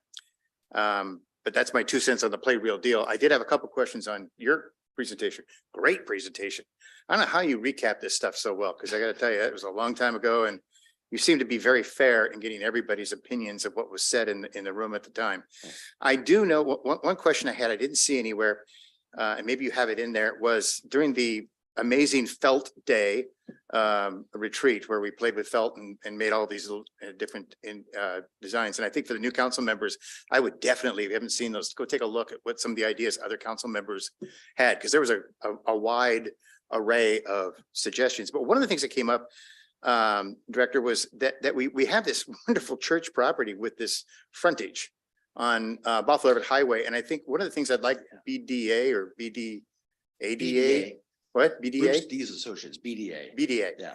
Have BDA look at is some of the options on that is, again, if we lease that to a developer or cut a special deal with a developer, what could they do in return for us in helping us develop the other parcels for some of our other projects? And that was something that we had proposed, but we're council members and we're not smart developers, so we don't know the answers to that. But that'd be something that would be an option for them to come back and say, well, if you did take, an acre or 2 acres along that frontage and made that available to a developer, what kind of value is that? And what could we use that, to developer? They don't want any of that stuff in the back, but they do want that strip in the front because that has some value. So church property, highway frontage, and I can't read my handwriting, darn it. The second question I had. I'm sorry, I just want to make sure BDA comes back to us with some, I still know what the second one was. And I think you started to answer it when you went through your timetable you had up there. Okay. And what I'm concerned about is having BDA spend so much time into a particular area until we know for sure that that's an area that we want to pursue. That's kind of the hardest part of this whole process, is us getting focused onto something. We say, okay, this is what we're feeling good about this one. Not everybody's 100%, but this area. So now we really need to flesh that out, because the information we get on that is something that's useful to us. What's the cost going to be? What's the timeline?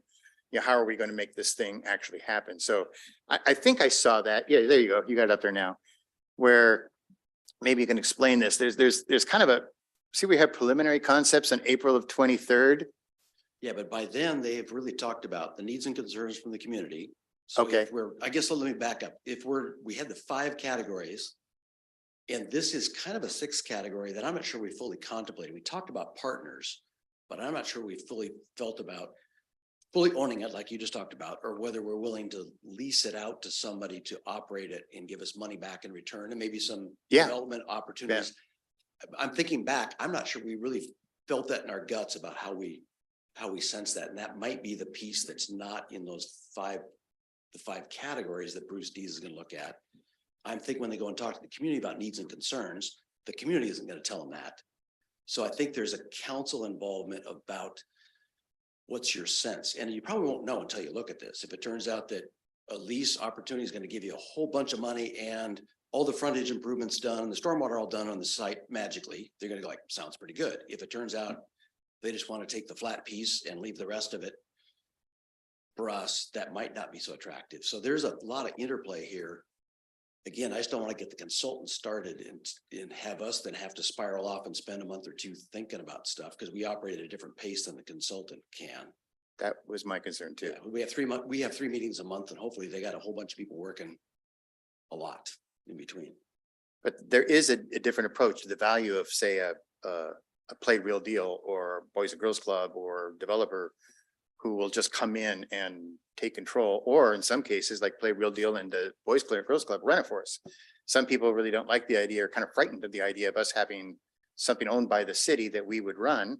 And I think it's probably the people that are going to be responsible for running it are going to have a little bit more concern for that. How are we going to make that happen? But other cities do it. They do run the facility. So how do they do it? Can we do it? Are we ready to do it? And there's, maybe there's a combination of them. That's a big question here too, is what is the either or? Is when we talk about a Play Real Deal or a Boys and Girls Club, are we saying that that's either we're gonna do that or we're gonna do No, the discussion, or the can we discussion. be looking at doing, I'm sorry, make sure they could be looking at doing both. And maybe it's not an either or. So there you go. It never has been an either or in my opinion. The whole concept, and that's all it's ever been with the Boys and Girls Club, was the time we had the discussion with them in 2014, we had 1.2 million available. So the concept that they were suggesting that they've used elsewhere is we convey the property to them, they do their fundraising and build the building. And as part of building the building and doing their site work, they would do the groundwork, the dirt moving for the field, which is the most expensive part of building a field, so that we could then just use our money to come in and finish off the field. When the construction is done, the property is deeded back to us. It's our facility. We own and operate it. They are a tenant for $1 a year. As part of that discussion, we asked, would you be opposed to being part of a bigger facility that had community center aspects and other aspects? And Bill's answer was yes. So that was the extent of the concept that's been discussed. I would suggest that with BDA, I really think we need to go back and do the felt again, only because we have 3 of 7 new council members since the time done last. And so I think there might be some benefit of spending a little time to get the input of the 3 new council members. And finally, I hear you on the idea of seeing what a developer had to offer, but would have to offer, but that's an entirely different model than what I think we've ever been contemplating. What you're suggesting is we come up with a proposal, here's the idea we want, and putting it out for an RFP saying, developers, here's what we want, come back to us with your proposals and we're gonna pick which one we like best. I don't think that's what any of us have ever been envisioning. To me, the enticing thing about Real Deal is if it's something we wanted to pursue, it could jumpstart what happens in that area. It has a facility that attracts people. They have a restaurant that would start generating sales tax revenue. That's what's enticing to me to look at it further. But I've never viewed any of these options, Boys and Girls Club or any of them, as being either or. It's, I think, and that's what I took from our last exercise with the felt. I thought there was kind of a consensus that we want it all. We want to get as much in this facility as we can. And I thought that's where the one area where we all had agreement. And you're right. I think we did. I think we did. We all wanted this all, but the question is, I think you have to, how do you move forward unless you have the whole plan? I mean, you don't want to move forward with a play Real Deal in one aspect unless you know what the rest of the development's going to be, phase 1, 2, 3, 4, 5, that type of thing. That's kind of the idea of a master plan, is you Right. get a master plan for the whole site, and then you say, okay, we'll do this one first, and we'll do that one second, this one third. And we're gonna do this one first because we know it'll work over here, because we're gonna do this one, phase 2 over here and Because you know phase they're 3 gonna over work here. together. Right. So, yeah, And we may hear that something we say, it's interesting, but let's see what we can do with the entire 19 acres. Maybe something that we say, hey, this might jumpstart things. Let's parallel track them. And I think Mike has said that if we bring them in the next 4 to 5 weeks, 4 to 6 weeks, we can get BDA started on their work and doing the bigger picture work that's not going to be affected by us taking the time to look at and get the information in a presentation from the Real Deal. and on the developer side that you mentioned, my thought, or what was brought up, and it was Councilmember Bond and myself and one other group, I can't remember which council members it was, that said, hey, this frontage, can we look at parceling a piece of that off for a developer either for a large amount of money, or that developer could help us with some of the development costs of master plan phase 2, 3, 4, or something like that. So that was just kind of, it's like your play Real Deal. Bring them in, let's talk about them. Developer, we know how they think and what are the options there? What are the opportunities? Are they realistic? Would we be better off just keeping that ourselves? Would we be better off giving that to play Real Deal, putting them there? The challenge, I hear you, but the challenge with that is bring them in for what? If we want to redesignate it for apartments, we'll get a developer to come in and buy a chunk of that. But I think we've heard from our community, they don't want more apartments. No, it's all straight retail, just for retail because of the Bothell Everett Highway frontage, which would have a strong retail appeal. Like the university bookstore space.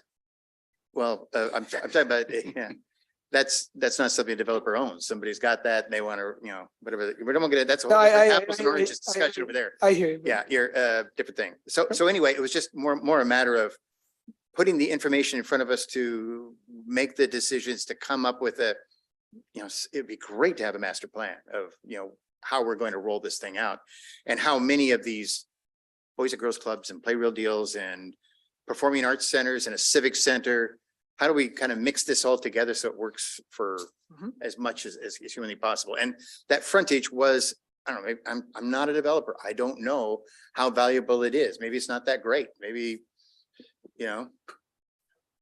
Well, I'm not sure we've had anyone banging down our door inquiring about it since we bought it 2.5 years ago. Yeah, it's been a different time. We got a new time coming, you know, that was a COVID time, but there's new. It was a COVID time, but the real estate market was soaring. It's not at the But same spot now. residential was sorry. Yeah, there's a goofy little. The reason I popped this back up is you're right, that frontage on 527 is more attractive than the frontage on North Creek Drive in a lot of ways. And yeah. But notice that wetland right there in the middle, that's the trick. And that's one of the things we need to, if we could fill that in, it might help. But if you think about the church property, it goes along and then it drops off to a ravine. sorry. So it's not I got really you. connected all that well necessarily. So you got to be careful. You think about that. And that's one of the things that Bruce Dees is going to do at a different level. And we've done the felt board exercise says, don't go inside the yellow line. But it also didn't point out that there's about a 20-foot drop there. So there's some tricks. Yeah. Councilmember Decay. So it was interesting that that conversation just happened because that was my note, because I wrote unpopular opinion. What was the conversation or historical information about housing? And it's top of mind because of all of the conversations we keep having about how are we going to get, you know, all that. Very unpopular opinion. I don't agree with having this opinion at all. Well, what I want to say is, what were those, like historically, what was the conversation about selling it off? Not apartments, but like, what was there any discussion about that? No, just some ideas were thrown out the felt exercise, and it was, every idea is a great idea. So each group presented their ideas and we asked clarifying questions only. We didn't really get into a debate about whether or not we would do that. We would have to rezone it. It's not zoned for residential right now. Correct. Yeah, that was my my question. Had there been conversations about rezoning it, about now with the market that we're in, No. with knowing what we need to be, what the state is asking us to do or is telling us to do? I don't recall any discussions in the that. last No, that 9 was not years part of it. about. Not yet. So redesignating. anyways, I'm just bringing it up Yeah, as no, an that's fair. unpopular It's a good opinion. question. Because we could potentially, if it's like some type of multi-use where there's facilities underneath and then there's whatever it might be. I don't know. I'm not a developer either, so I do not have that vision. That was my first, because I have a note, not a jewel. It does not align with the plan so far, but I wanted to ask that question about housing. My other question though, was directed to Director Todd, and it had to do with the map that you had previously shown. You don't need to put it back up there, but it was all the things. The property that's on the northwest corner, The swim club. the swim club. I haven't heard any status or update on that. Was there ever any consideration about buying that property as part of this whole thing? Because I didn't see it in the historical and I don't remember hearing about it in past. Yeah, we just meetings. talked about that. That's, so 2019, an individual bought that from the Kelly family. Kelly family had a lot of stuff in the first place, the Heatherwood Apartments. The Kelly family owned a whole bunch, that whole section. So they bought it outright in 2019 and then came to the city with the plan to do that 7 Seas Swim Center. And that all kind of has just gone silent, kind of dark on us. They had plans, paid a bunch of permit fees for development review. And so there's approved plans at a certain level. And I suspect they financing bid them somewhere along the way, you know, go to a bank when interest rates are going up and convince somebody that this is a good idea. So I think that's where it kind of died. We can sure go back to that owner and see if they're interested in selling. It turns out that about half of that property is also encumbered with wetlands. As much as you think it's higher, there's a buffer that wipes out a lot of it. So it's only about 2 acres net out of that one. And I think they paid 1.7 million for it. But they so have a site priced plan it and they have a site plan and all the studies showing what the buildable area is. So that's already done. Go ahead. I want to acknowledge that while the wetlands, you know, having those buffers do limit us and how it's also is part of our values about making sure that we, you know, it's one of those things like, oh, we're disappointed we can't build. That's always my gut reaction. But then I go back to our is it in the star values, I believe currently, or it's in it's in our vision with the preserving of natural beauty. And so it's one of those moments where it's like, well, we are because we have to, but we are. And so that must have been a big blow to that purchasing of that property. But thank you for answering my questions. I appreciate this. Yeah. I think that is one of the things we'd ask Bruce Dees to do, and I think they will do, is you say, look at surrounding uses, whether it's housing or vacant land or washed out detention pond or whatever. I think you look at those kinds of things and say, whatever we propose for that site, is it compatible? So I suspect they will dig into that some more through the course of that. Before I get to you, Mayor Pro Tem, it reminded me, the closest we came to looking at redesignating that property was before they sold to the swim club. I remember the former owners approached me and maybe one other and said, hey, look, we could get a buyer if you rezone it for housing. And, they basically conveyed that the politics aren't there for that to happen. They were trying to do that because they couldn't find a use for the property. But anyway, Mayor Pro Tem. Thank you, Mayor. I just want to, in light of the conversation that we are currently having, I just want to put it out there before this gets legs and starts running all over the place out in the community, that I am not ready or willing to change the property into something that we hand over to developers for housing over there. My vision is still for recreation purposes. So I just want to put that out there before that conversation starts to take legs and run off, that my vision is still for it to be a recreation facility, so that we get that clear out there. Councilmember Duque. And for clarification, because I did not hear about the historical aspect, that was what my question was. Housing is because of in lieu of our current conversation, I wanted to know what the past conversation had been to kind of fill me in of where we are in that. So not an endorsement, not anything like that. I just wanted to know the historical conversations that have been happening since I have you here. And of course, Mayor Holtzclaw. The Arena Sports property, somebody came to us, Brian may remember this better than I do. Somebody came to us and said, couldn't we put housing on that property? And we said, no, as a council, didn't want to change the zoning. I think we talked about, you could put housing on a second story on the back.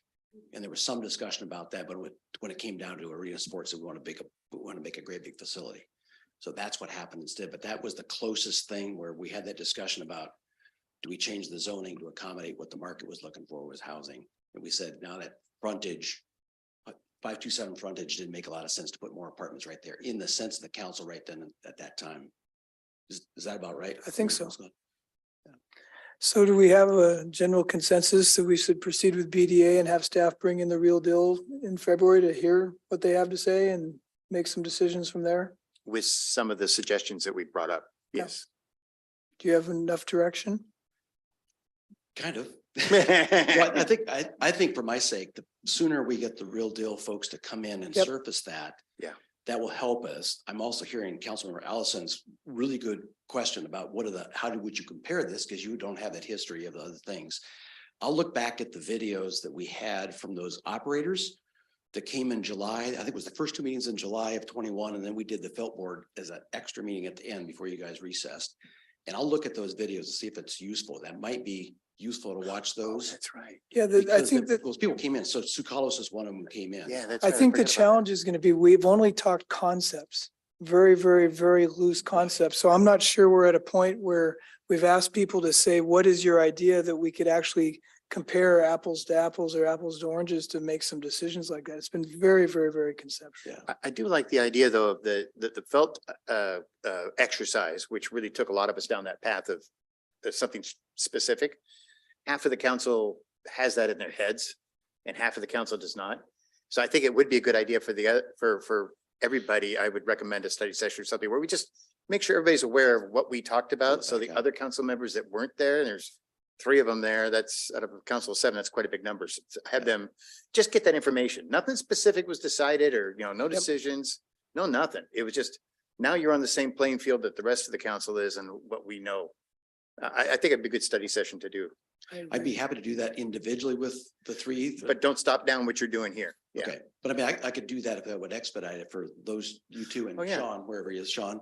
If you'd like to do that, or if you want to do it as a full session, we could do that. Either way, whatever is the pleasure of the council. We've And, still got the felt boards in the Yeah. back office there, so I can pull them out. That'd be your decision there. and talk you and through my that. suggestion might be also that we consider using an off week in February or March because if we're relying on Karen and BDA rather than staff doing the legwork, maybe we could do a study session in an off week focused on this issue. Yeah. So, Potentially. okay. Thank you. Okay, thank you.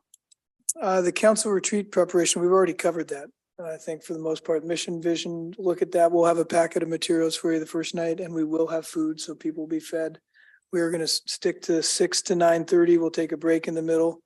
We won't go past 9:30 and you saw Andrew, he keeps us on task and keeps us on our time limits, so. That is our preparation. Did you have anything else that you want to add to that, Martin? No, well, like a few things. We'll have a packet ready to go to Right. council with information that would probably help move things along a little faster, including probably last year's results. That might be a good idea if that's what council would like. The current guiding principles that we revised. We'll have maybe some information on the performance. Public evaluation. We'll have the results from the that. summary from the retreat last year in the packet as well. Correct. And so we'll have something like a packet ready to go.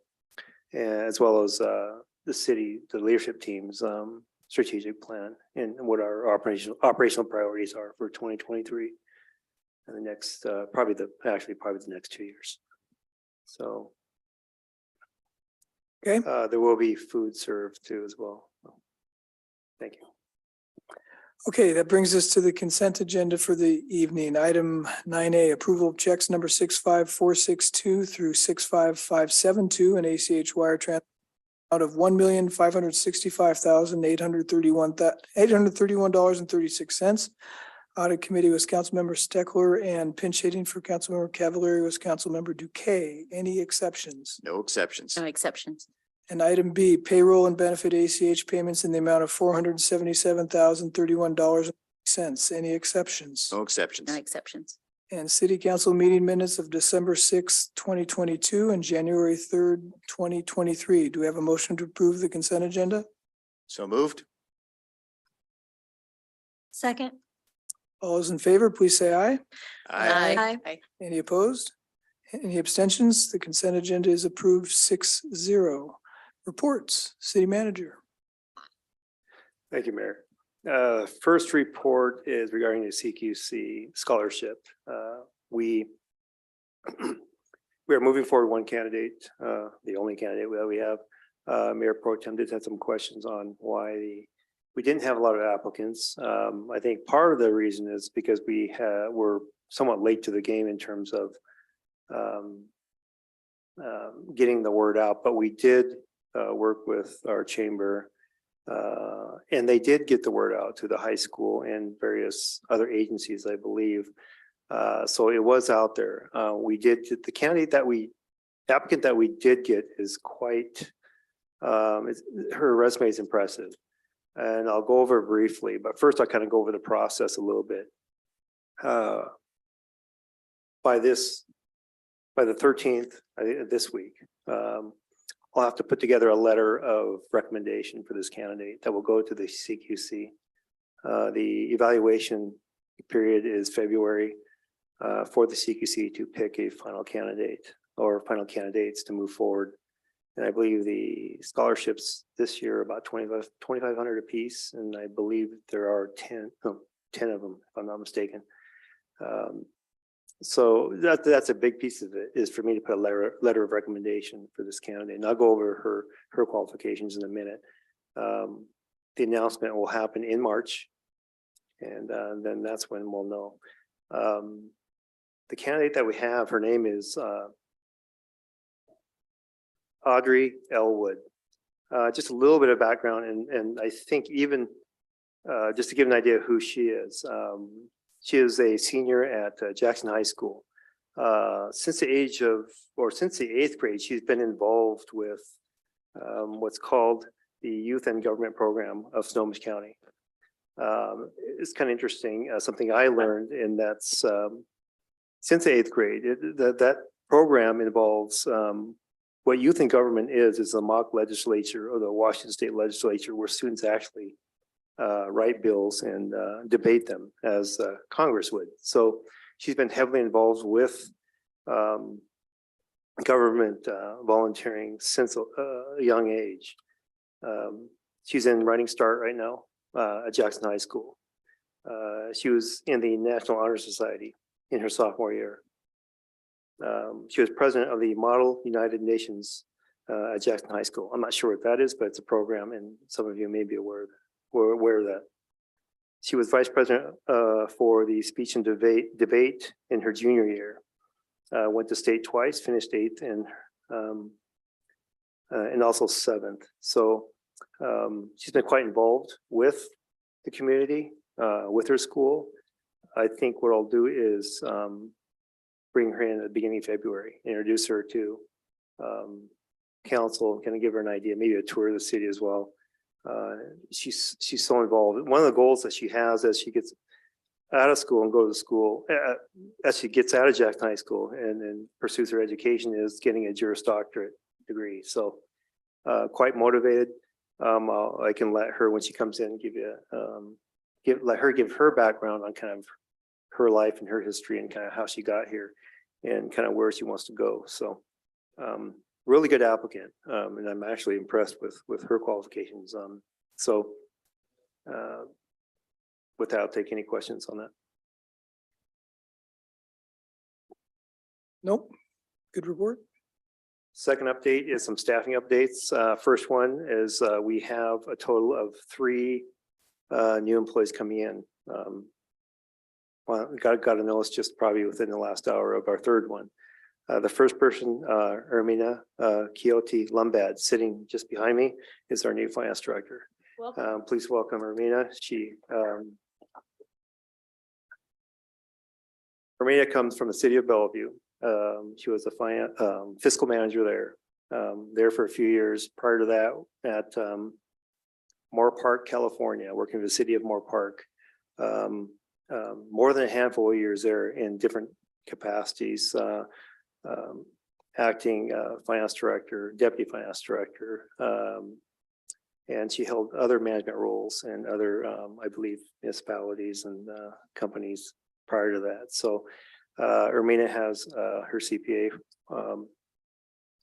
from the Philippines. She's, I believe, currently pending one in California, if I'm not mistaken. Right. She has her MBA from the Philippines as well, and I believe her alma mater is in the Philippines. So we're happy to have her here. She has a lot of experience with government accounting, budgeting, and really fits the role here. And we're really excited to have her. The second person I'd like to mention, and I won't go into detail about his qualifications yet until he's actually here, is Adrien Garcia. Adrien comes from the city of Kirkland. He is our new deputy city clerk. He will be starting on January 30th.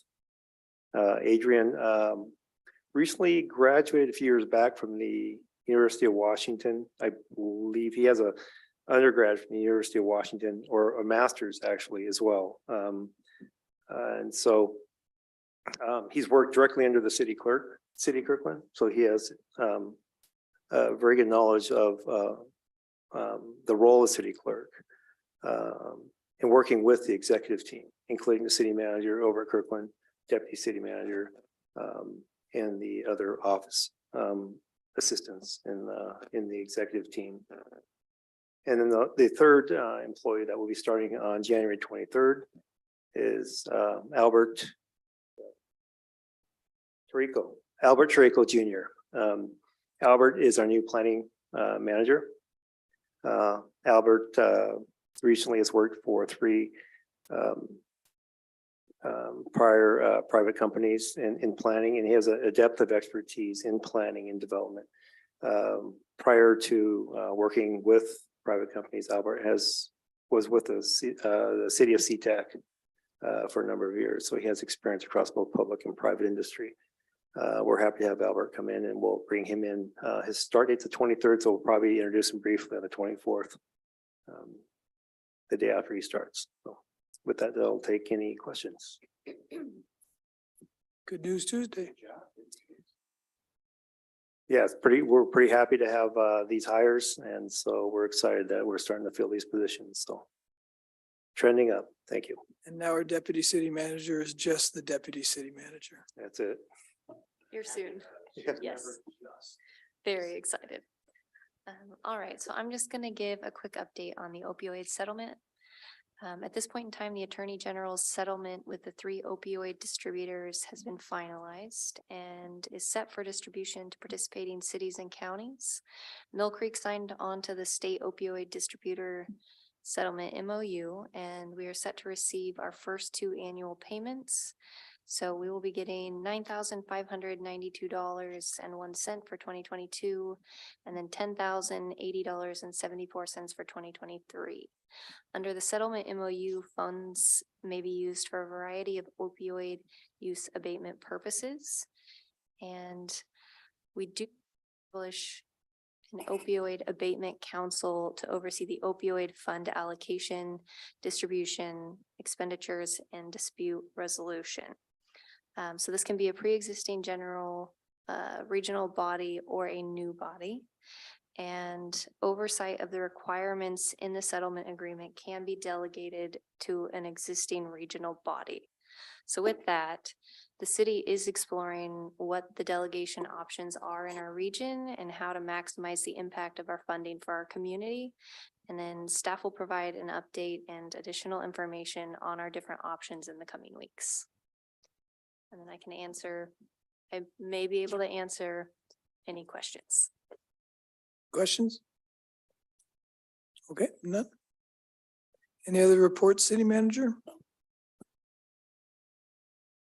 One more report, Mayor. Chief, could you just give a brief update on what you know about the home invasion in the city of Mill Creek? Thank you.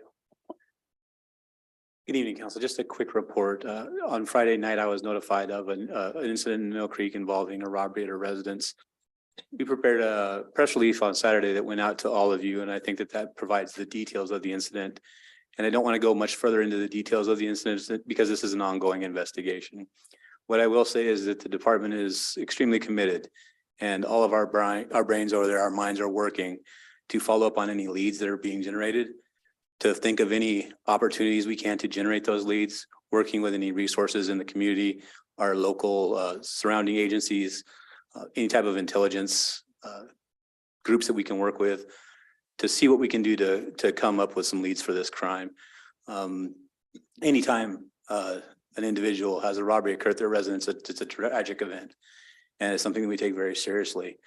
And so I'm wanting to relay to council that we're going to do our best and the community, that we're going to do our best to move forward with this incident and do the best job we can to hopefully locate and identify these offenders. So with that, I'll take any questions. Thank you, Chief. Okay, I don't see any. Thank you for the report. Our reports now. The only thing I had is a reminder that the SCC dinner is the 19th. I know myself and Councilmember Steckler. Is anyone else? Are you going as well to Councilmember Duque? And so that's 5 of us. I'll check with Vince. So Naomi, we're probably going to need to provide a notice of potential quorum, though we will just be socializing, not doing business. So that's all I had tonight. Mayor Pro Tem. Thank you, Mayor. I just want to draw attention to the fact that AWC sent out their newsletter with updates on what's going on. Either yesterday or today, I saw it this morning, and just want to highlight for everyone that the former House Bill 1782 that we'd been concerned about and looking for, there is a new one that has been filed this year. It's House Bill 1110. If my memory is right, I know Will want to look at this. And this one is kind of taking place of House Bill 1782, and it seems to go even further than House Bill 1782 did. So we're going to want to be on top of that bill and pay attention to it and see where it goes, and possibly even testify regarding it and make our opinions known. So I just want to let everybody know to be on the lookout for that. And if you received the AWC newsletter in your email, it was a link to it in there. So everyone can go and research it. And that's all I've got. Thanks. Councilmember Steckler, No report, Mayor. Councilmember Allison, No report this week. Councilmember Duque, No report. Councilmember Paddock. One quick report. Congratulations, city manager and team on those new hires. That's very exciting for the city. This morning, I attended virtually the Water Resource Inventory Area, WRA meeting. There was an overview of grant funding for salmon recovery and watershed management. About $5 million that's available to localities for those efforts. I really couldn't ascertain in that first session whether there was any application for Mill Creek, but sent those opportunities over to Director Todd for evaluation. And thanks, Councilmember Allison, for the very thorough handoff. I went through those materials and appreciate it. And thanks for the forbearance and being away from you folks. I don't want to get anybody sick. You're welcome. Thank you for staying away. We appreciate that. Yeah. Okay, that brings us to audience communication. Start in the chambers here. Barbara? Sorry? Oh, yeah. Oh.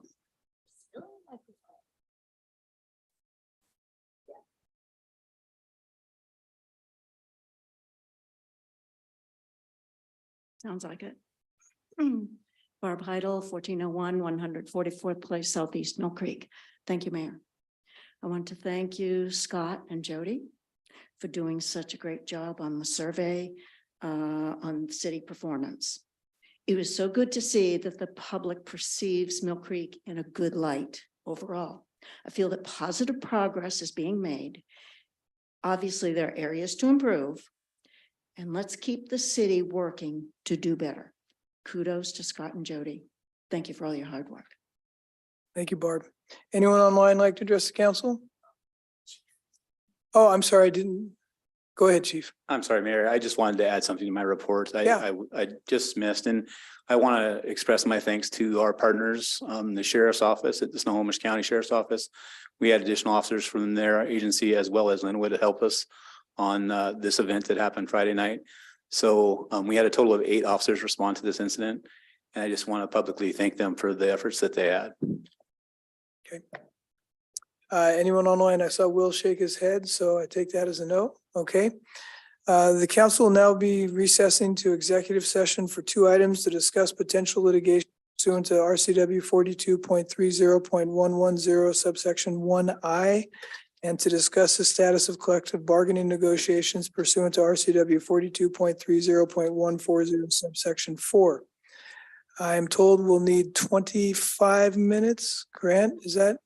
That's correct, Mayor, and no action will be taken following the end of the Okay. session.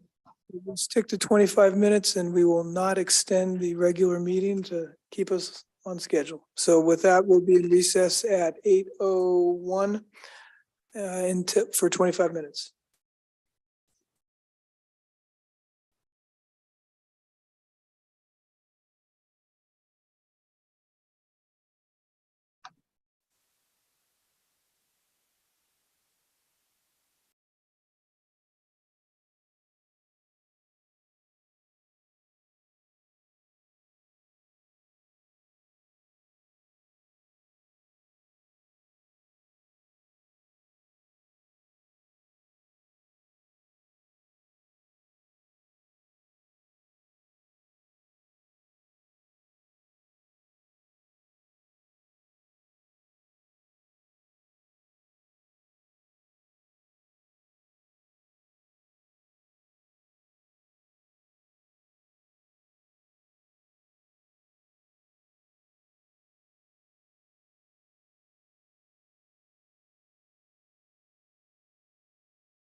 Yeah,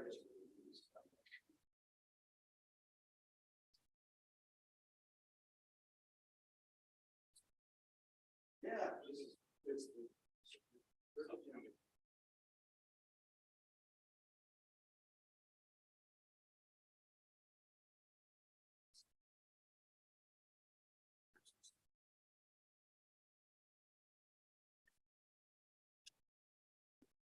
what else?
We're not quite done yet. We got to get in and adjourn.